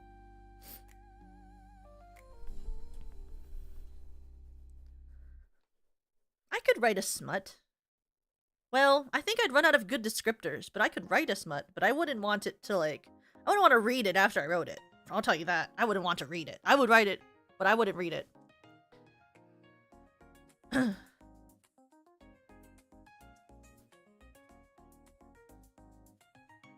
And, like, I really don't... I'm not a fan of, like, the, you know, certain anime, like... smexy art, you know? Like, I don't like when they do the eye thing, you know? I'm not a big fan. It's not my favorite. A bedtime story? I wouldn't call smut a bedtime story. What type of bedtime story are you reading? I'll read you like The Runaway Bunny. Like, that's a bedtime story. Like The Hungry Caterpillar. That's a bedtime story. What do you mean? Smut's not a bedtime story. I'd rather read you, like, I don't know, a Shakespeare play or Steppenwolf or The Bell Jar.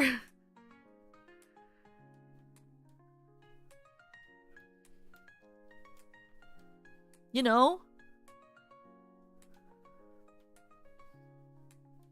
I have considered doing ASMR Shakespeare, but it's kind of hard because then I have to, like, tell you who's doing each line unless I did a voice for each of them. Because it's like, I could just read it, but then you might not get the story. Have you fallen asleep reading smut, though, is the question? Absolutely not. First of all, I finish the stories I read before I go to bed. And it's been a problem before, because once I started reading this, like, 60 chapter fanfiction at, like, 2 a.m. in the morning. But this is when I was in college, right? And so I didn't have classes until 3. And so I was like, I have lots of time to read this 60 chapter fanfiction.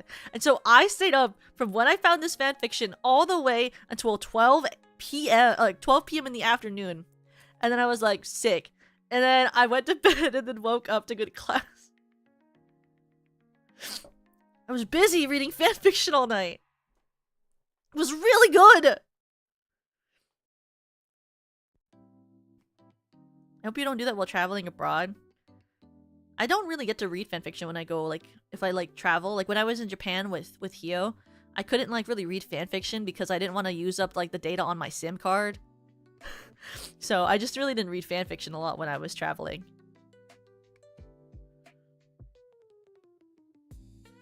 In each ear for science? I could try it. I'll be like, this ear is Horatio, and this ear is Prospero. I just start reading this scene. I didn't know until recently that fanfiction wasn't entirely smut, so this whole time you've been talking about how much you read fanfiction, you would just, like, Toka's what the heck? No. I mean, I read a lot of, like, stuff that includes smut, you know? But I, like, normally tend to, like, read stuff that's mostly, like, romantic. And then, like, it might have, or, like, action. And then it might have, like, a smut scene in it, but it's not normally, like, the focus of whatever I read. Even though I read a Megaverse, I don't, like, prefer the smut scenes. Like, the smut scenes aren't my favorite. I really like when they do, like, really deep emotional deep dives. Like, when there's a lot of emotional reflection or they're like, feeling tortured. Oh my god, I love when one of my characters I'm reading about, they're like feeling really emotionally tortured because they love someone so much, it's like consuming them. I love hearing that emotional drama. I want them to yearn so much it feels like their heart's being ripped out of their chest whenever they look at the person.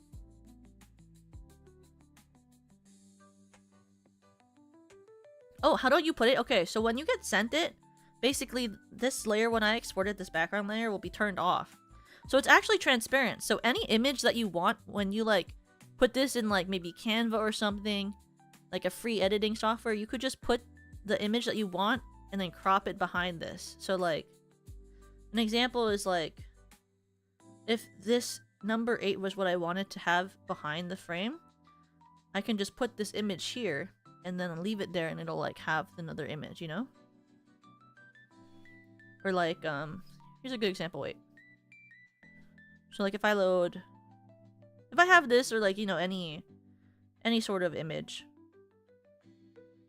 Here, this is a good example. So like, let's say that you're a conclaver in this situation and you get my thing and you have an editing program and you get this beach picture. Pretend that there's a person in this beach picture. Then, you know, you can just resize it, and then if you have a program where you can resize the image and crop it, then you could crop it, or if you just have an art program, you could erase, you know, like around it, and then it would just end up being the picture with the picture behind it, you know?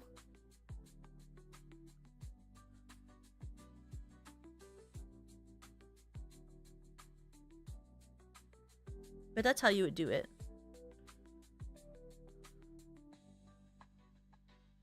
Everyone I know IRL who reads fanfictions only reads the dirty stuff, so I didn't know there was other kinds until you taught me. That's crazy. But I guess so, huh? Holy crap. Wait, has it really been 2 hours almost?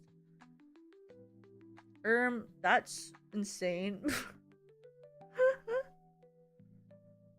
I didn't even realize that. Maybe I should do at least one of them right now. Wait, there's all sorts of fanfiction? Wait, what are you reading, Pico? Just smut? Can I do this on my phone? Yes, you can!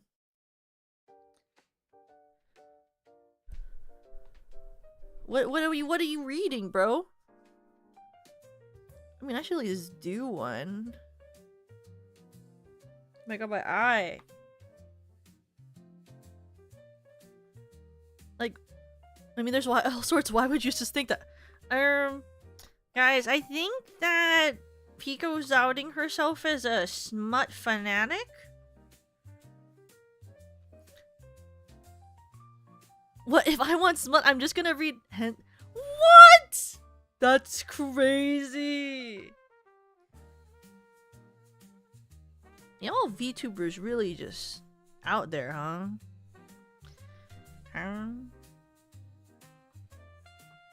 I still respect you, Pico, don't worry.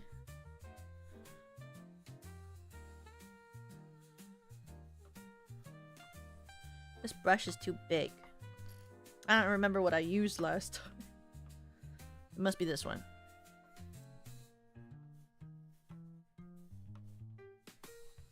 Yeah. Fanfiction is for cute friendships. Sometimes. Toka is not judging, but she's judging.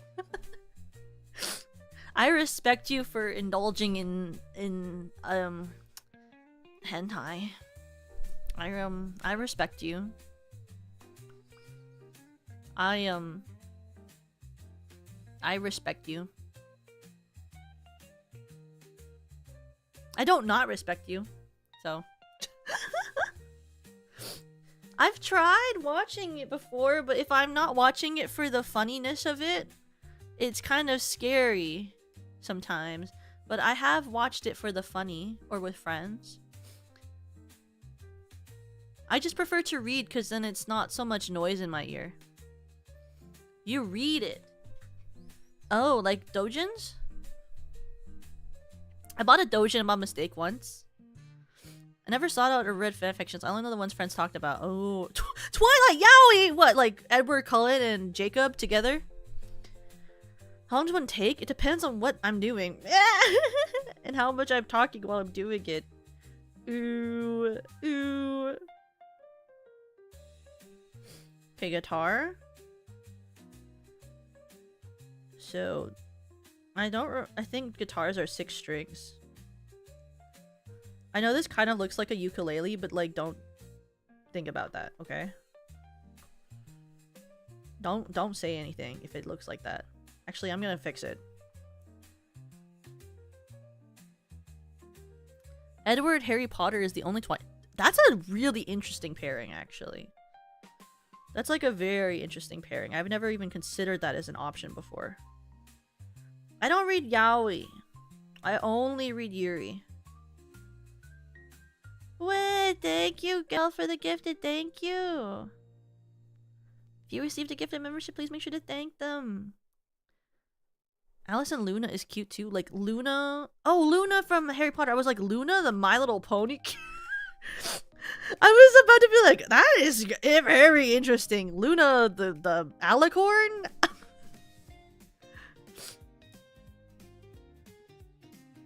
Edward and Jacob, and then there was some Harry Potter ones too. Ooh, okay, okay. I almost exclusively read like I almost exclusively read yeah, Yuri. Sometimes I'll read like a regular straight ship. Not normally, but sometimes. Sometimes I have like parts of time where I really want to read where I really want to read Raven and Robin fanfiction, and so I'll read Rob Rave fanfiction. But normally I'm reading Yuri. I just like when girls are kissing. It brings and inspires joy.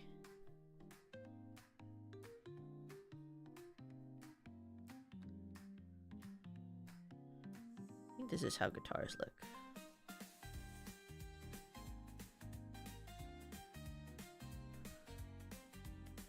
And there's 6 strings, so there's 6 of these.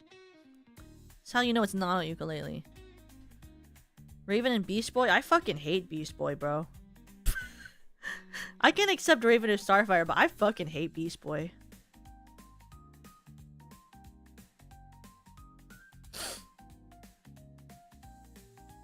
I know that's blasphemy to a lot of people. Bro, I don't know what a guitar looks like. Fuck. Let me look it up. I really was like, I'm gonna draw my guitar right out of my head. I forget where the hole is. Guitar. Okay, okay, okay, okay.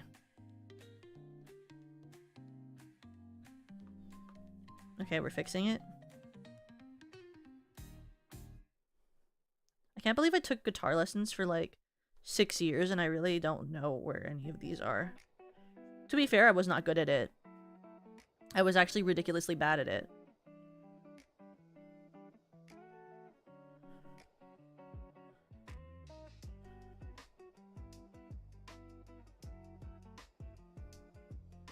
I was just convinced that one day I'd be good at it if I practiced well enough, but then I just didn't because I wasn't good at it, and I felt uninspired.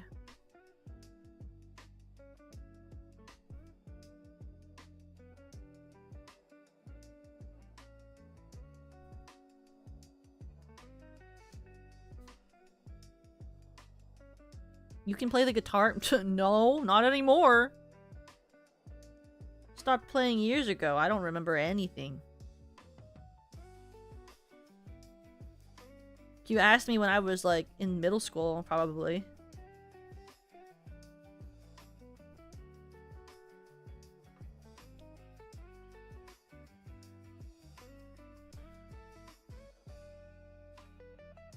Oh my gosh, oopsie. Yeah, like this acoustic type that I'm drawing. I used to be able to do that. Not anymore. If anything, if there was an instrument I could still pretend that I could learn to play again, would be like piano.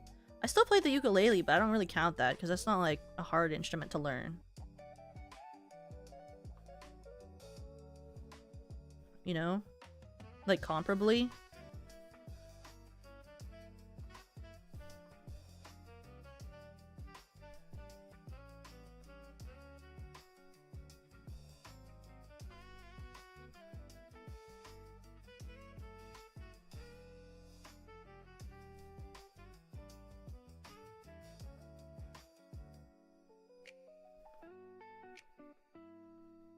You know what I need to do is this.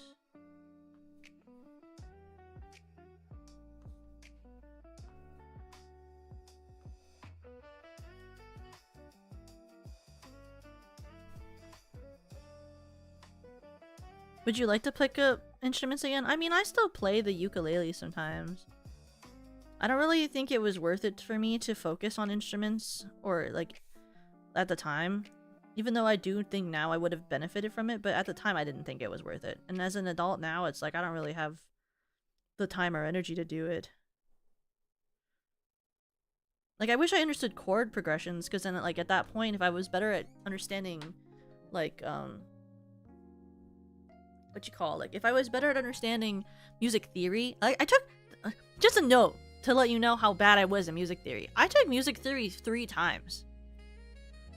Because when I was in high school, I took music theory. When I was in piano class, I took music theory. When I was in college, I took music theory. And every single time, I was really bad at it.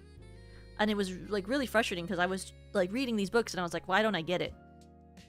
Because at this point, if you understand music theory really well and you have an ear for music, you could probably just write music without learning to play any instrument because of, like, sound banks. Like, if you could understand chord progressions, you don't have to hold the instrument to make the noise. You can use programs to make the sounds. And just, if you understand music theory, write a song with no instrumental knowledge of how to play any of them. So it's like, if I was just better at music theory, I could probably write my own music. Yeah, you can see, here's Toka playing the ukulele. Look at that, she's playing a song just for you.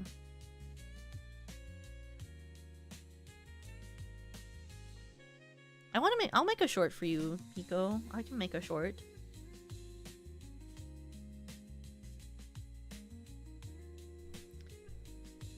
I tried a bunch of instruments though. Well, I tried 3 instruments when I was growing up. So I tried guitar for about 6 years, but that was like when I was young, so I was never good at it and I never retained it. I tried to learn how to play the violin for a year. I was really bad at it, I gave up.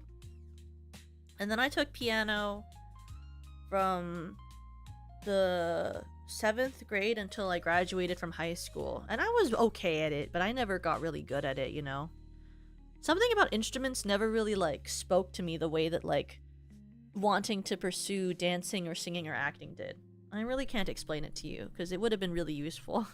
They're really useful skills. Especially when you audition, like, being able to play an instrument really, like, makes you stand out, because it's just, like, there are special roles that, like, only people who can play instruments can do, you know? Have a good night, Emily!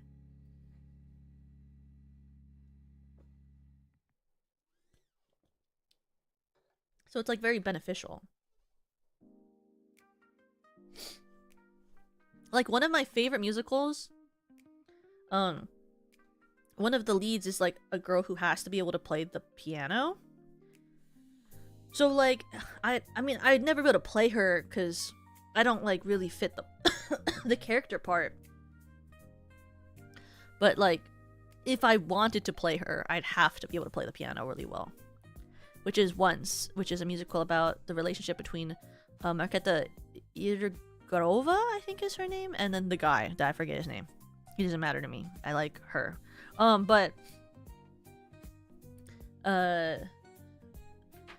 There. Oh my god! What if I hold this cold can to my eye? My eye is so itchy.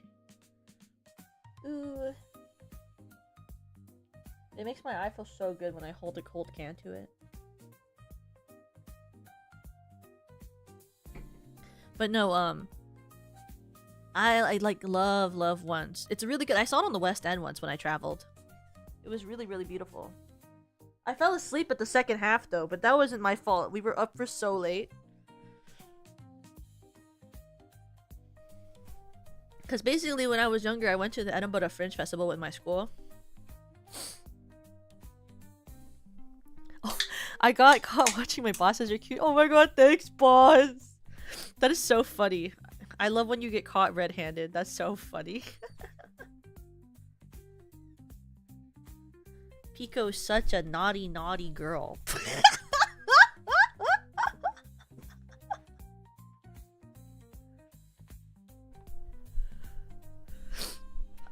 don't know why I say things, guys. I just open my mouth sometimes. I don't know. Sorry.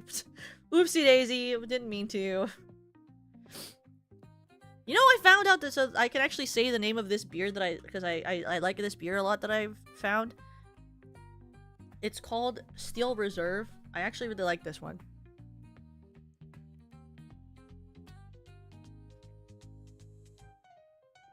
I'm pretty sure Pico listens with earbuds.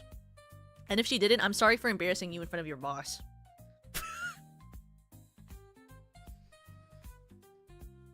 She's not actually. I'm making a joke. I'm just making a joke because she's watching when she's on her break.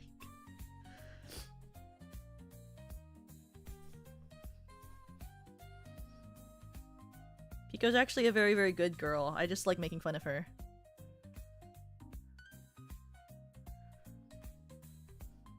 Guys, I promise I'm like really, really like normal and like say so in private. I really am. I just want everyone to know that, like, you know. You're on your break? Hey, actually, you're iconic. I also watch VTubers when I'm not on my break when my boss isn't around. That's why that's why I tend to watch a lot of Serena Starstruck streams. Because Serena streams when I'm at work.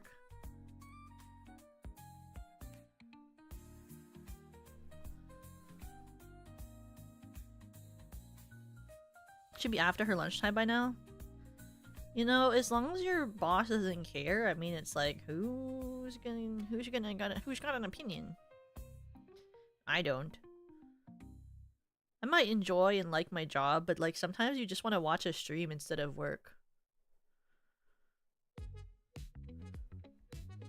Or do both at the same time. I do that a lot with Serena streams.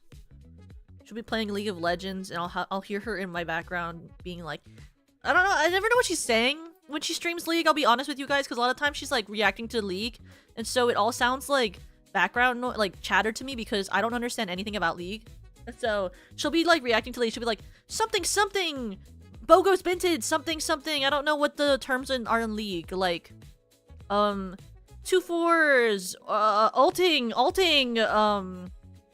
top lane, mid lane, something, I don't know. And then like and I'll be like typing away at my laptop and she's like saying stuff like that in my ear and I'm just like, uh-huh. Sounds great, sweetie. I don't know. But it's entertaining to have in the background while I'm like typing stuff. Something something, my alt, something something, something something. No! Like, I don't know. That's like the traditional League Serena Starstruck stream to me.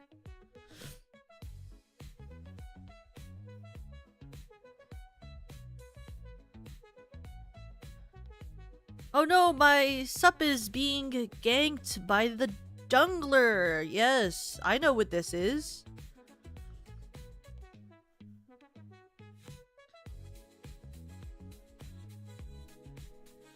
I'll be so honest, like, you said ganked and I was like, ganked. Isn't that what Psychowitz said in that one episode of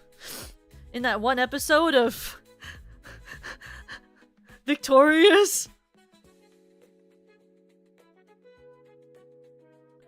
Like he says to Jade when she's like, Jade is like saying something mean to Beck and he goes, Jade, don't be such a gank.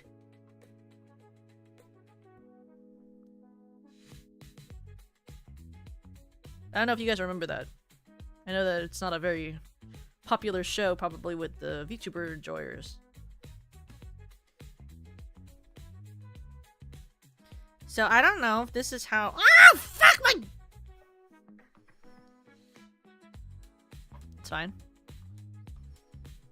It's fine. I didn't do that. Sorry. Oopsie.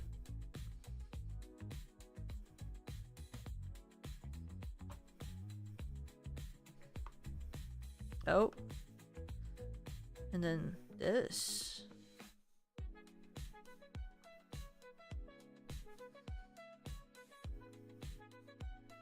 Like this. Look, look, whoa, art. In League, Ganking usually means to get unexpectedly attacked from the outside of the lane you are in. Oh no, dear sir, teaming, oh shit, turns on my mic. Oh, we are being the ganked. I don't know. I've never played League or played a game with open mic. The only games I've ever played with open mic is literally like, what's that called? Roblox. Since when did Toka talk like a sailor? I swear all the time. I apologize. By Irwin Psychowitz. Yes! Psychowitz, the theater teacher. Like this. But, well, I gotta do this first. Clipping mask. Oh, shit, my dick. Sorry, fuck. Sorry.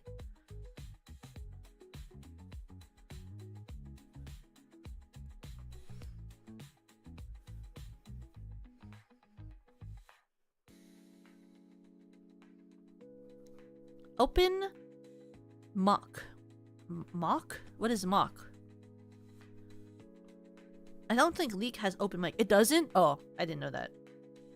I thought people would be toxic to each other or something.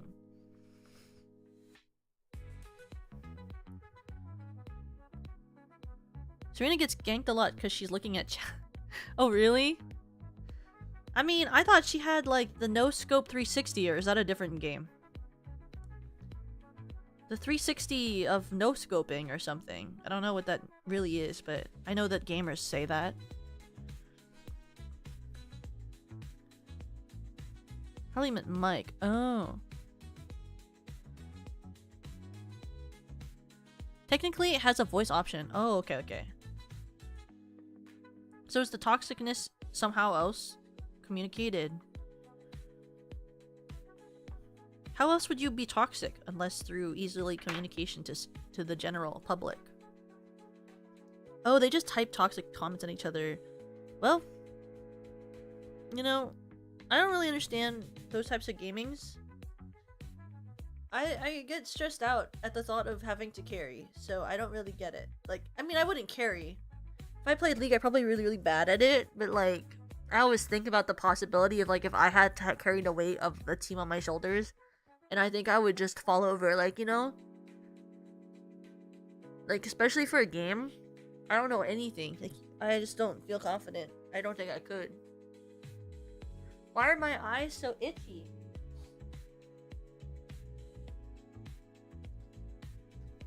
Oy. Holy.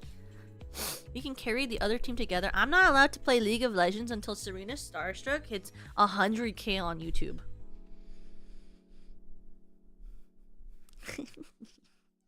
That's the rule. I have a very spiritually important agreement with Serena Starstruck that I'm not touching League of Legends until she hits 100k, so I don't have to play League until that happens. What can I say? I'm just bound by contractual obligation.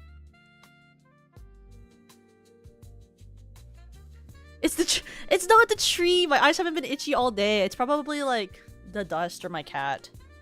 Well, I'm allergic to a lot of things. Dust, cats, mold, mildew, trees, grass, pollens, a lot of different pollens.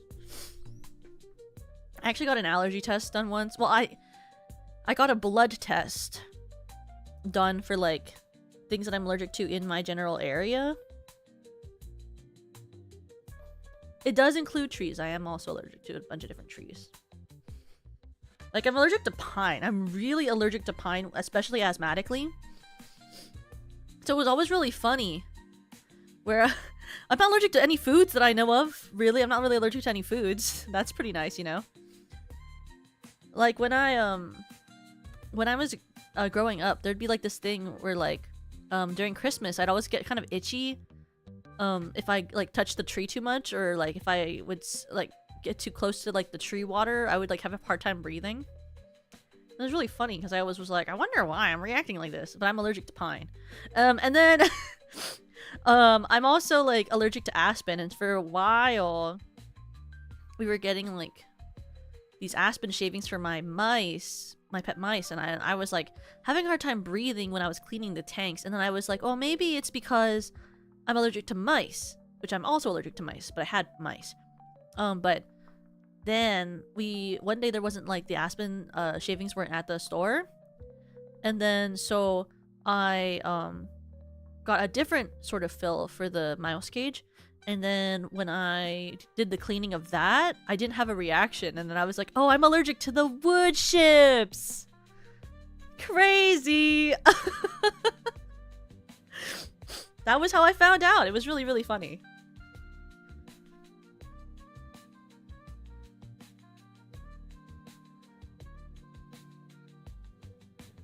But it's okay.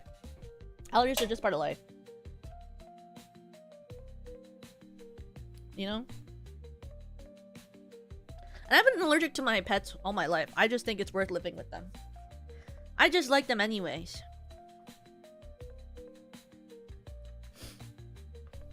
I'd rather live with pets than without.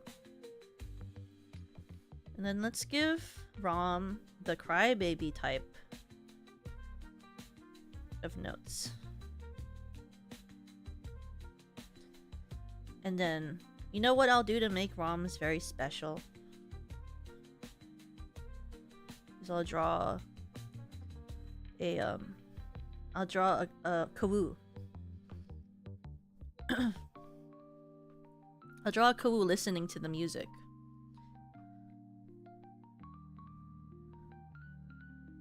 You.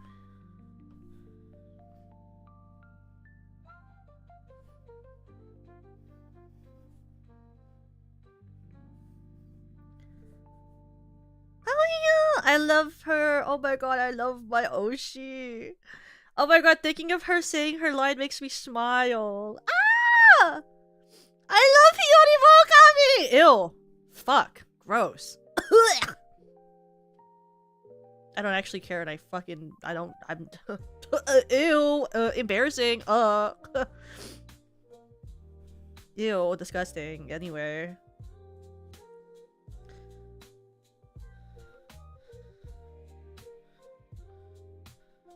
She's like just okay or whatever. I don't own like every piece of her merch. Not multiples of them, and I certainly don't own any of her merch signed or anything. And I've never gone to meet up with her and then brought a golden Sharpie to ask her to sign any of the merch that I own of her at all, okay? That's never happened. And I didn't buy a golden Sharpie just so she could sign my stuff, okay?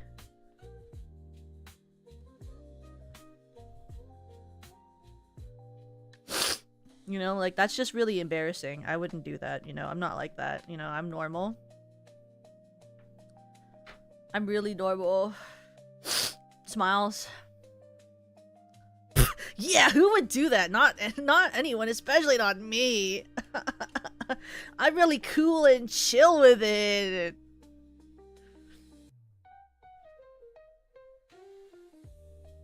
Could you imagine being pathetic like that? Not me, I tell you. Yeah, I didn't make a custom standee of art of the two of us together, and I didn't commission someone to make that and not tell Hio until after it was done to surprise her. I did not do that. I didn't casually go, hey, so like, you know, let's just say that like, you know, there was some art of you where you had a casual outfit. Like, what type of outfit would you want to wear? Could you send me a reference? And then she sends me the looking eyes and goes, what do you mean by that? Like, what is this for? And I go, nothing at all. You know, I'm just like sketching some stuff. Thought it'd be really fun to like practice drawing, you know, with you or something. And she goes, oh, okay. And then sends me the reference. And then I send it off to get a skeb made so that I can put it on like a custom made standee for when we travel together. Because to me, it was like, I'm like, I gotta get this to like recognize that this trip is like happening. And then, like, you know, like, it comes back and it's really cute, and then I get, like, several steadies made. Anyway. That'd be, like, really overboard and really cringe, and I would never do that.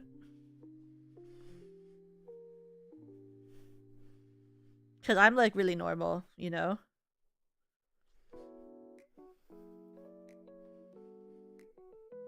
This Kawu's head is lopsided. I have to fix that.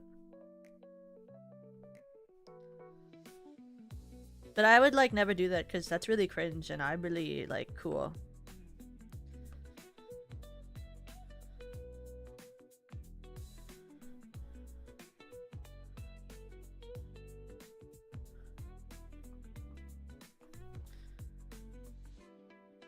Wait, actually, the ear should be shorter, like this. And then the leaves go like this.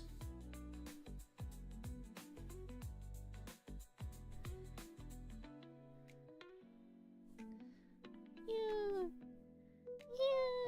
Ah.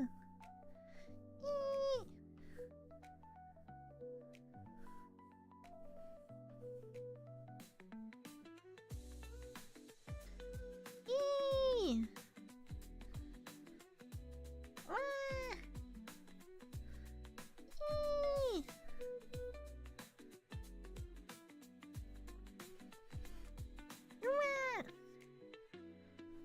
Look how cute! Ooh, cute! They're just having fun together. You know? Hypothetically, yeah, because obviously that didn't happen. Obviously, when we were taking that trip, Hio commissioned the skeb that she knew nothing about and commissioned the acrylic stands that she did not pay for. Because she would do that for me. Because, closes my mouth. Yeah. It wasn't me. It couldn't be me. Though if Yui and I ever went to Japan, then I'd probably commission art of Yui and I together to go traveling and get a custom acrylic stand made. I would love to go to Japan with Yui. It just has a lot of money. It's a lot of money! But sometimes when Yui and I call, we talk about the concept of it. It's just a lot. Maybe one day if we save enough money, we could go together.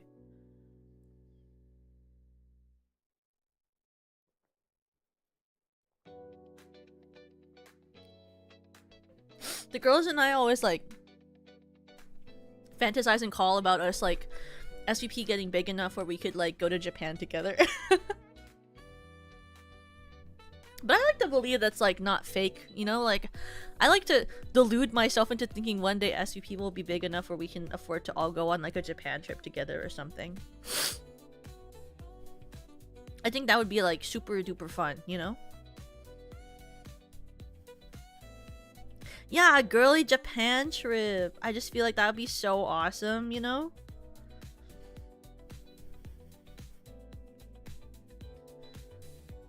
Like, wouldn't that be, like, the most fun? And then I can touch more toes with more girls. I always thought it was so funny when... So when we were at the RioCon, one day Hiyori Mokami is gonna get the fucking vlog we filmed edited, and there's gonna be a vlog of our freaking trip. But until then, have a good night, Kate. Please take care. But whenever that happens, it'll be awesome. But like until then, I'll just talk about the stories anyway. But when we were in Japan, it was so funny because we were at this RioCon and, you know, it was the type where it's like at the dinner place, like it's like the tatami mat and then like, they like serve you food, right? And then like there's like a drop down where you can like put your legs so you don't have to sit in seiza. Because sitting in seiza, I don't know anyone who's really comfortable sitting in seiza. When I was younger, I was in taiko. Actually, I can play taiko drums. Sorry. We were talking about instruments. I can actually play the taiko drums really well. But when I was younger, I was like a part of like a taiko club because it was a part of the school that I went to because I went to a Buddhist school growing up.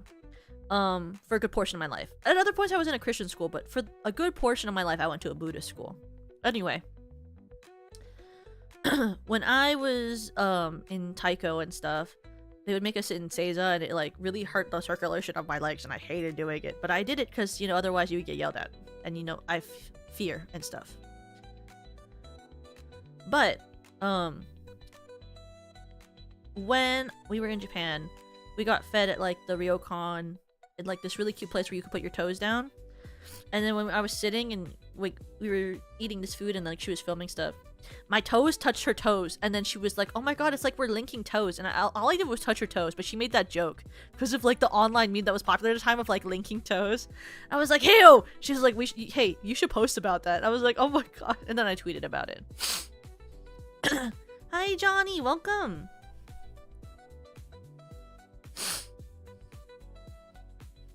You and I touched toes with Yori Mokami.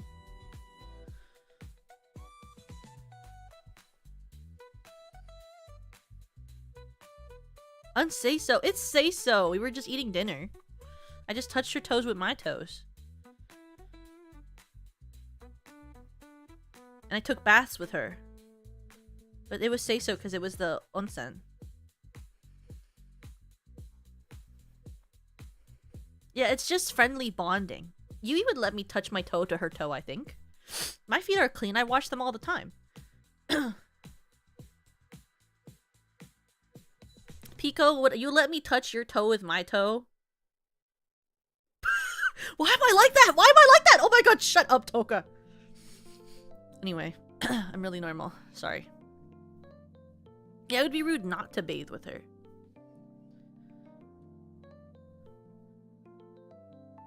I think about it because I hate feet, but maybe for you. That's so iconic. But Pico, it's okay. I don't like feet either. It's just for the meme. Whose autograph would you be most likely to have? You mean like VTubers? I mean, autograph wise, I'd put my finger between your toes if you were wearing socks just to bother you with the sensation. That is so fucking funny. I mean, I have Yui's signature, I have Hio's signature, I have Limina's signature, I have Dreamy Etude's signature, I have Pachiko's signature. I would like more. Oh, I also have Lemmy and Serena. So I have those are the signatures I have on different like standees and checkies so far. I would like more in the future.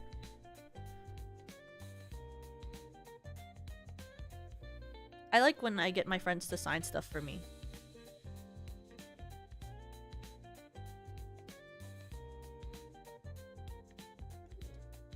I do like knowing women. It does inspire joy. It does.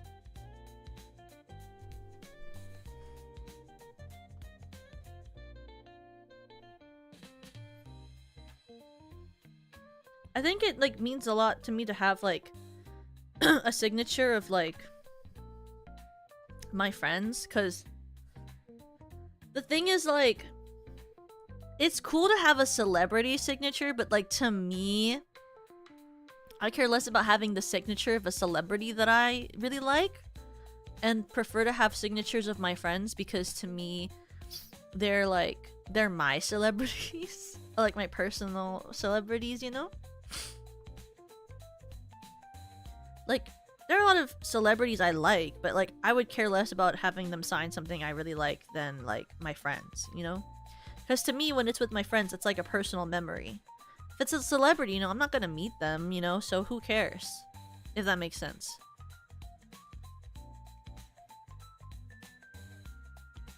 You know? It's the same where I've had yeah, it's like yeah.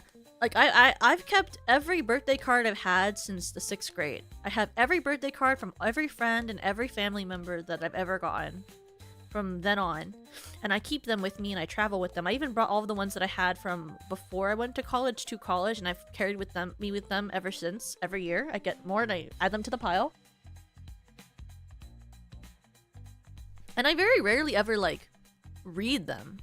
It's just like they're very sentimental to me. Like, I guess the sentimentalness of it, you know, means a lot.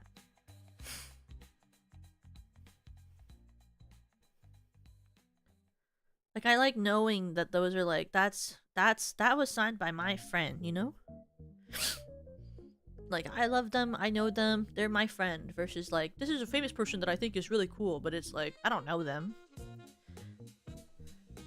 They do not care for me. And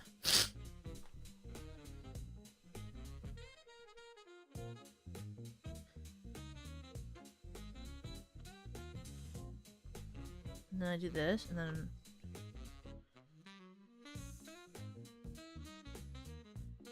And then its tail is like this. Doo-doo.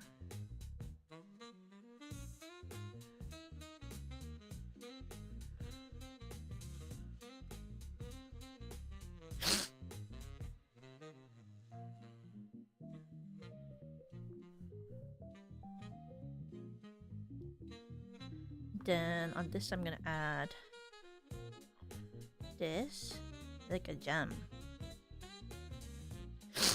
But I'm very sentimental about like my friends and stuff. I'm like one of the people where it's like, you know, like he was always like, you don't have to buy another one of my merches, you know me, and I'm like, no, I need it. It's like how I have every Yui merch except for the Docky. I don't really want the Docky. I don't really want the Docky, guys. I really don't want the Docky. I'm just not. It's too lewd. I don't want it in my house. It's too much. It's too Hazukashi. I can't own Yui's Docky. It shows too much skin. It's too much. Hi, Putty. Welcome. Welcome. She's afraid of her wife's body. Pico, what the flip? But it's Yui. But I can almost see her pussy. I don't want to almost see her pussy. It's too revealing. Oh my goodness. I have the art. I have the literal like gigantic art PNG. Like I have like the high quality art, guys. I don't need a Docky. I got the original file of the art. You know, I don't need the Docky. I can look at the art whenever I want and as high quality as I need. I can zoom in if I really want to. But to own a Docky? Ooh. Like, if I own a Docky, it's gotta be someone say so, you know? Like, I didn't even get Perry's Docky. It was too much. When you're alone in bed, I don't do that type of stuff. That's not say so. That's not very say so.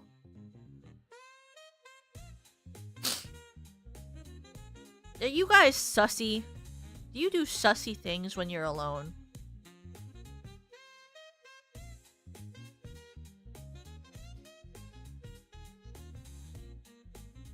Zooming in is not the same as being physically close. I've slept next to Yui before. She said I cuddled into her in the night. I don't need anything better than that. That's as good as it gets. You know?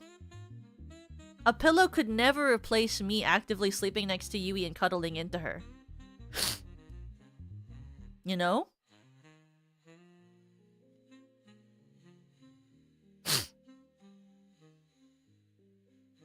Like... Nothing could replace the feeling. Even though she thought it was fucking annoying. I'll never get over how she called me out. She was like, Toka, you're really cute for doing that, but you snore so loudly. And I was like, what the fuck? It was so funny when she said that to me. I was like, ah! She was like, it is so hard to sleep next to you. You snore so fucking loud. I was like, this is so mean. I'm just a baby. I have bad allergies. Of course I snore.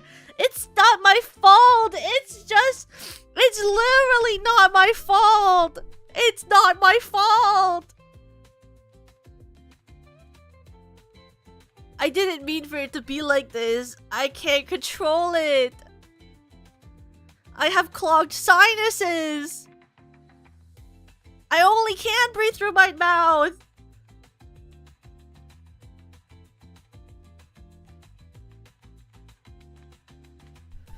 She was like, you snore so loudly, it's really hard to sleep next to you, but you're really cute when you try to lean into me at night. And I was like, that's so fucked up. It was so fucked up. It's fine though. It's fine. Everyone in my family snores, so no one complains about it. Well, Yui says not a lot of people in her family snore, so...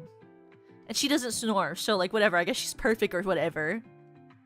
Whatever, I guess she's perfect. It doesn't matter, whatever. Everyone Everyone in my family snores, so I guess it's genetic. But actually, that's not true. She told me that she has a really hard time sleeping if someone, like, gets too close to her. And that's why she would wake up. Is because I, like, got close to her and she was like, move away. Like, she was like, she had to push me away. Because apparently, like, when she was, like, really young and she'd go on family trips, if she had to, like, share bed with, like, her family because, like, they were traveling, like, she would, like, have to wake people up if they got too close because it would wake her up. And that's why she would wake up when I would snuggle in. Because I was bothering her.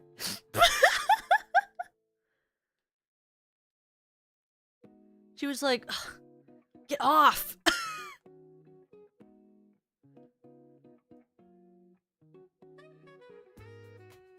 The clingy type! I would not move if I thought. Well, the snores also annoyed her. It was both. I was kind of annoying, I guess. I didn't know. How was I supposed to know? I mean, I knew I snored, but I didn't know that I, like, tried to cling to people. I don't normally sleep next to anyone. Normally when I, like, go on trips with friends, we, like, get double rooms, but it was cheaper to just be in, like, one Airbnb with one bed, you know?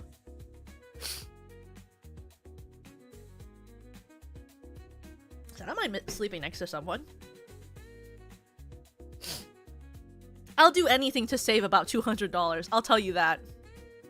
I'll do a good amount of anything. I'll stay in a bad Airbnb for like $200 less money.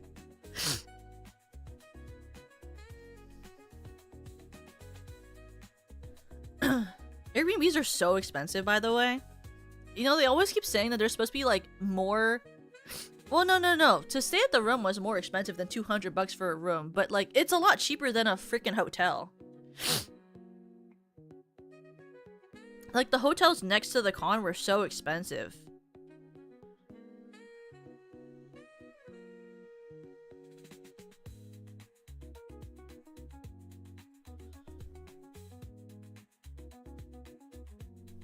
There was like this trip I wanted to go on that I'm not going to go on because it was too expensive. But there was this trip that I wanted to go on and I was looking at the cost of hotels if I did go on this trip. First of all, I already kind of decided I wouldn't go because of the price of the flights. Because flights are really bad right now. But I was looking at like the hotel price. I was like, there is no way that the hotel price for this is that expensive for the place that I was looking. I was like, that is so crazy. Especially for like the class of hotel I was looking at. Like I was looking at like the cheapest types of hotels. It was so expensive. I was like, what is happening? Oh my god, everything's so freaking expensive. Guys, I went to Hot Pot yesterday with Pachi, by the way. I have to post a picture yet. I have this really cute picture of Pachi and I. Because we went to Hot Pot yesterday, before her stream. And, the bill was, like, so expensive. I was like, there's no fucking way, bro. Because, like, yeah, we, like, knew the food would be a little more expensive because it is Hot Pot. You know, we wouldn't go to, like, the cheapest one. We went to, like, a mid-price one. But I covered the check because Pachi's birthday was recently. And I was like, Pachi, I haven't seen you before your birthday. I'm gonna pay for dinner because it's your birthday, girl. And she was like, are you sure? And I was like, yeah, of course. I'm treating you because it's your birthday. And then I got dinner for Pachi and I was like, holy crap. That's expensive, bro. It's fine. I was like, it's fine. It's not like it's gonna run me out of all my money. But I was like, holy crap. When did prices go up this much?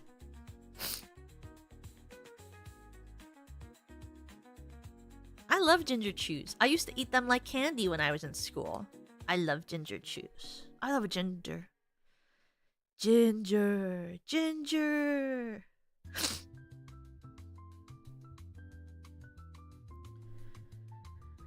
I have this super cute picture of like Pachi and I with our like basically it's just our phones.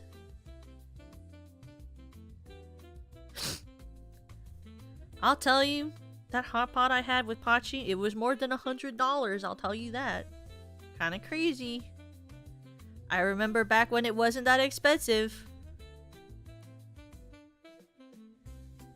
But I kept telling myself that's birthday girl price, you know? Birthday price can be a little more expensive than normal.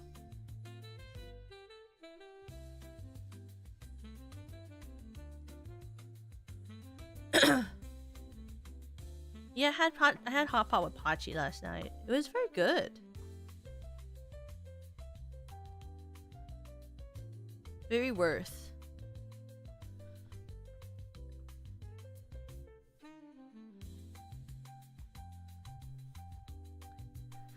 Because Pachi and I like live close enough where we can hang out. But it's like hard to hang out because like I have work and then I stream and then I can't drive and like she also can't. So it's kind of hard to plan to hang out, but I like when I get to actually hang out with Pachi. She's a very cute, sweet girl. I'm a big fan.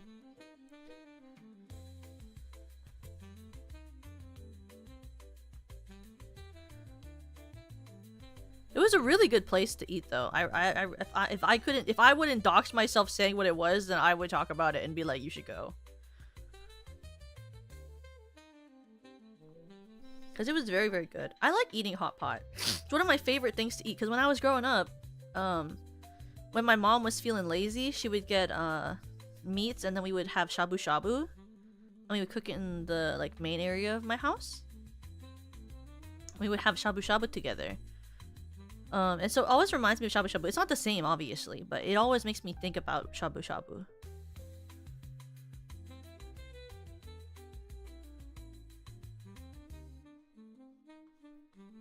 You know? You know, also what I want to go to again is, I want to get okonomiyaki. I haven't had since I was in Japan. But it's one of my actual favorite foods. It was on my, like, debut slide towel. It's one of my favorites. And when I was growing up, I lived closer to, like, a lot of Asian stores. So I would go to get, like, takoyaki and okonomiyaki more often because I lived near more Asian stores when I was growing up. But now I live like further, so it's like I don't really get as much Asian food unless it's like I'm going to Hot Pot, which has a lot more options now because it's more popular. And like sushi, which is like, you know, obviously popular. I literally just got back from hanging with a friend. We were doing a jam session. Ooh! And me on the base after the jams we went for sushi. Yeah! I love eating so much dry noodles in Japan. What do you mean by dry noodles? What is that specifically? Like you just ate like the noodles where you like crushed it and then ate it like a chip? Or like, what do you mean?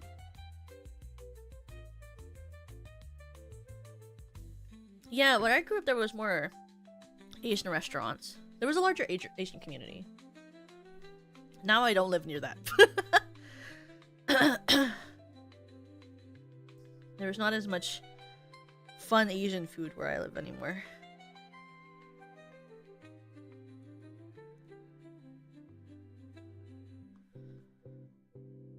I grew up on a lot of like Asian cuisine.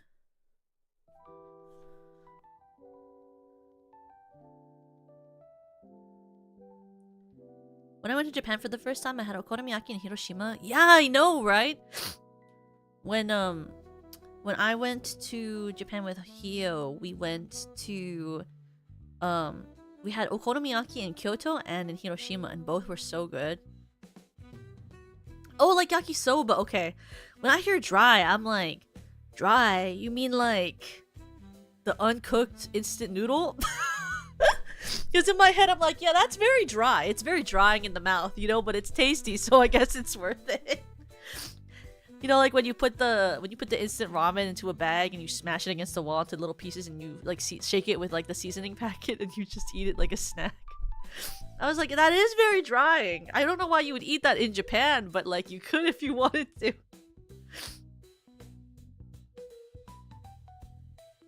This one YouTuber I watch, went to Japan and showed a bunch of pics. He said the Wagyu burger was the best he ever had. I mean, I would believe it.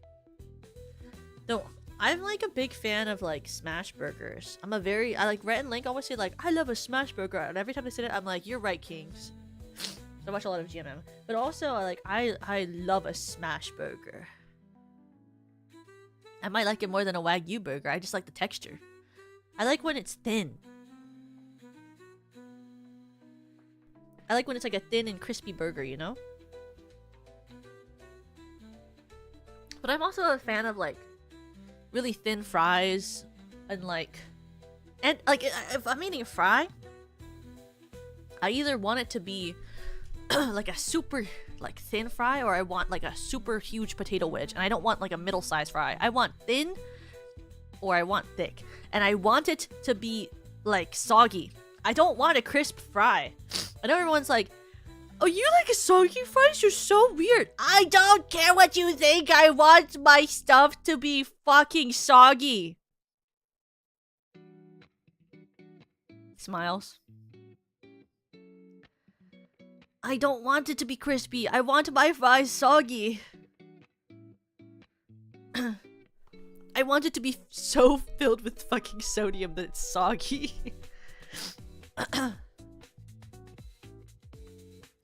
Few people usually categorize dry noodles as any noodles that don't have a broth or soup, chow mein or yakisoba, as opposed to wet noodles, ramen pho, bonbohyu.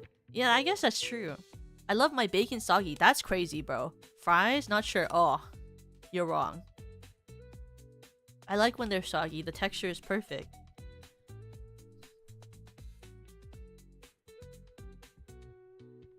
Okay, wait, where's the middle? It's like till here. Oh my god, here. I want it to be the summer. I want to watch... I want to watch Descendants 6 right now! Anyway, sorry. I don't know why I said that. Oops, that's embarrassing. I'm tired of waiting! Anyway. Perfect!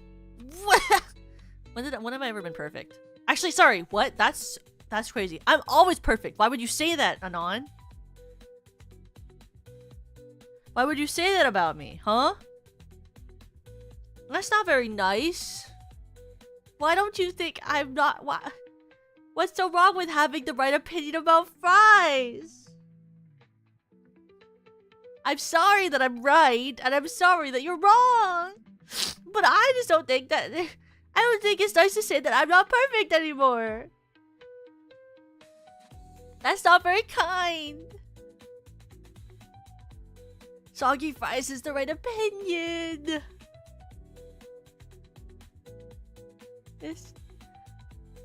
I don't know why you don't get it. But it's okay, I guess I could forgive you, maybe. I don't know if I can, though. I don't know why you're talking about me like that. It's just not really nice. Gulps.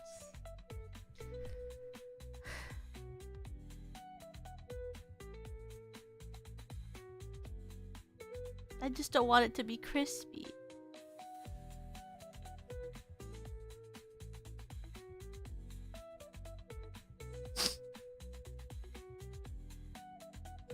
Yeah, loaded fries are soggy. That makes them better. Because they're like that, you know?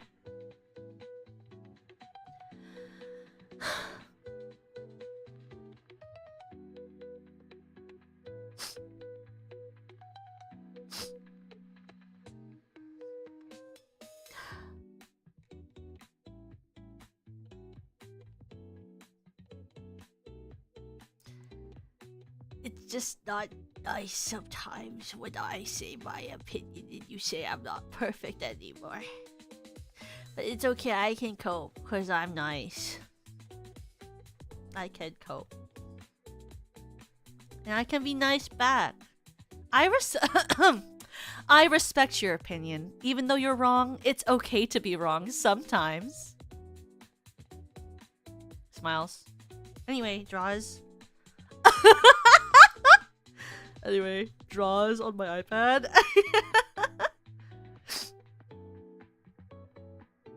I don't like the texture when it's crispy. Icky. Ew. Gross.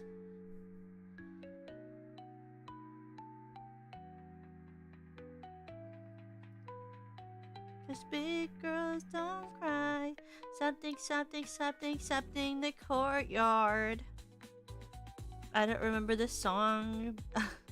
It was on the radio, I don't remember.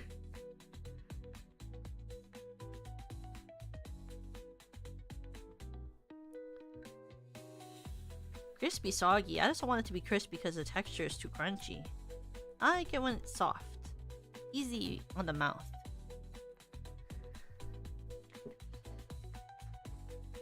Asada fries. Oh my god, I love asada fries. They're so good. Me is huge fan of asada fries. I used to get them after school. Sometimes with my friends before we would have rehearsal. There was like a really good Mexican food place near my school, and we would get carne asada fries and share.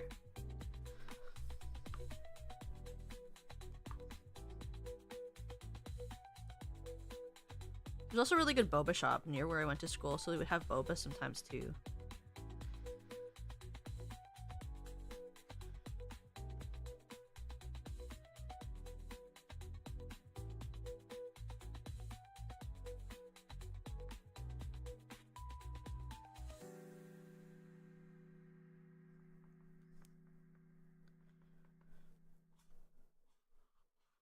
Thick cut? I like thin. I love thin.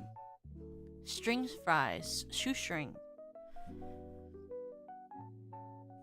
I don't like when it's thick. I like when it's thin.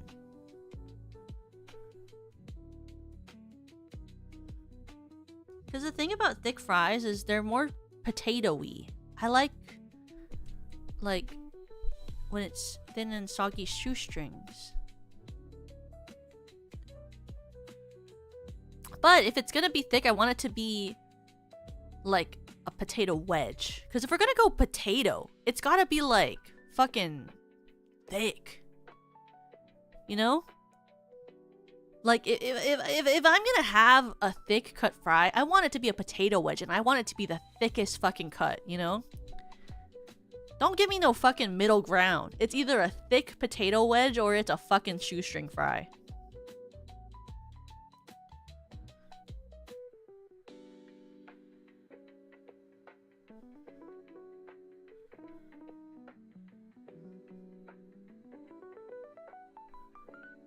Crispy shoestring on a pizza? They have pizza fries. I've never seen that before.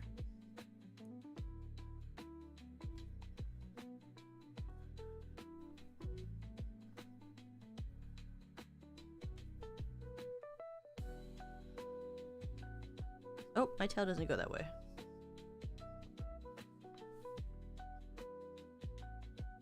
Here we go.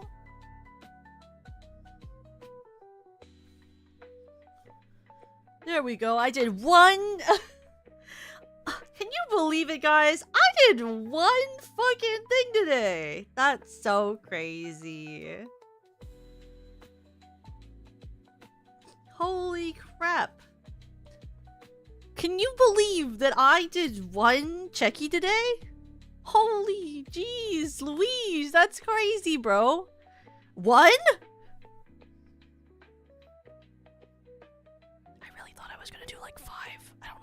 Sorry.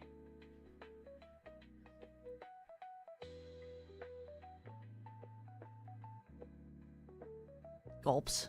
Anyway,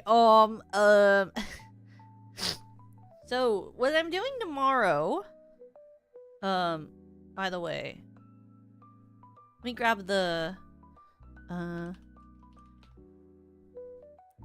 cheki in my Zatsu stream? Crazy. Tomorrow, I'm going to be on Issa's stream. This is the link to the room for the collab. Tomorrow, I'll be streaming with Issa and Siren. We're gonna be talking about we're gonna do red flags again, which is what I did in Japanese with Penny and the girls, but I didn't speak Japanese, so it didn't count. But I'm doing the ship or the crow, the ship. I'll be streaming with SS Issa on her stream tomorrow with Siren. We're doing red flags. And then after that, I will be gone until next week Monday because I'm going on a trip.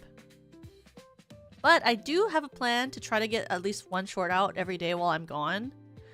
But when I come back from my trip, I will do a trip stream, and then ideally also there will be a video at some point. But I'll be going on a trip over like Thursday till Sunday. But we'll do more checkies when I come back, and then also I want to play some games when I come back, and ideally also do a design stream. Maybe we'll do the full Diamond Toka design stream too. Also, I'm supposed to do a Yui collab next week. We have to just figure out what we're gonna do. We haven't figured that out yet, but we're gonna figure that out.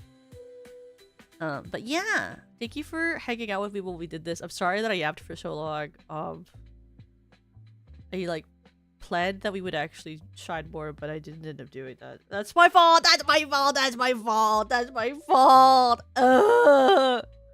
Anyway, what can you do? What can you do? What can you say? It's already passed. What can you do? Let me find someone to raid. Ew. He was awake. I would have started stream earlier, but then I had work stuff and I didn't get back till right before stream. Let's see. Oh my god! It's Aimee's 3D debut! Okay, let's go to Aimee. Did you do off stream? What? No, I don't do any off stream because I wait for people that are signed for the checkies to be here so that they can give me input on what they want. So I don't really do any of the checkies off stream because they're all personalized to the people who donated for me. So they end up being like a part of this long thing where I just keep fucking talking and I fucking elongate the stream. Because I have a problem, I don't know. Maybe if I was smart I would maybe like do a Google form and take forms what they want in advance, but I wasn't that smart. Maybe we'll do that next year. Maybe next year I'll do a form or something. So that it's easier. Oh wait, she's going to bed. We can't go to Aimee. She's literally going to bed. We can't do that. Okay, let me go back to my YouTube studio and pick a different person. I want to check if she was live. Okay. Let's go find someone else.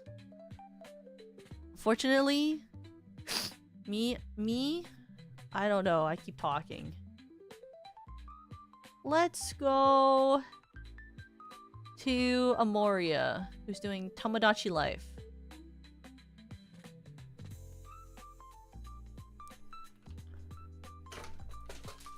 Oh my gosh. What the heck is she doing? Sorry, my cat pushed something over. Okay, we're gonna go to Amoria. Okay, are you guys ready? I'll see you all tomorrow on Issa's stream, okay? 3, 2, 1. Wah!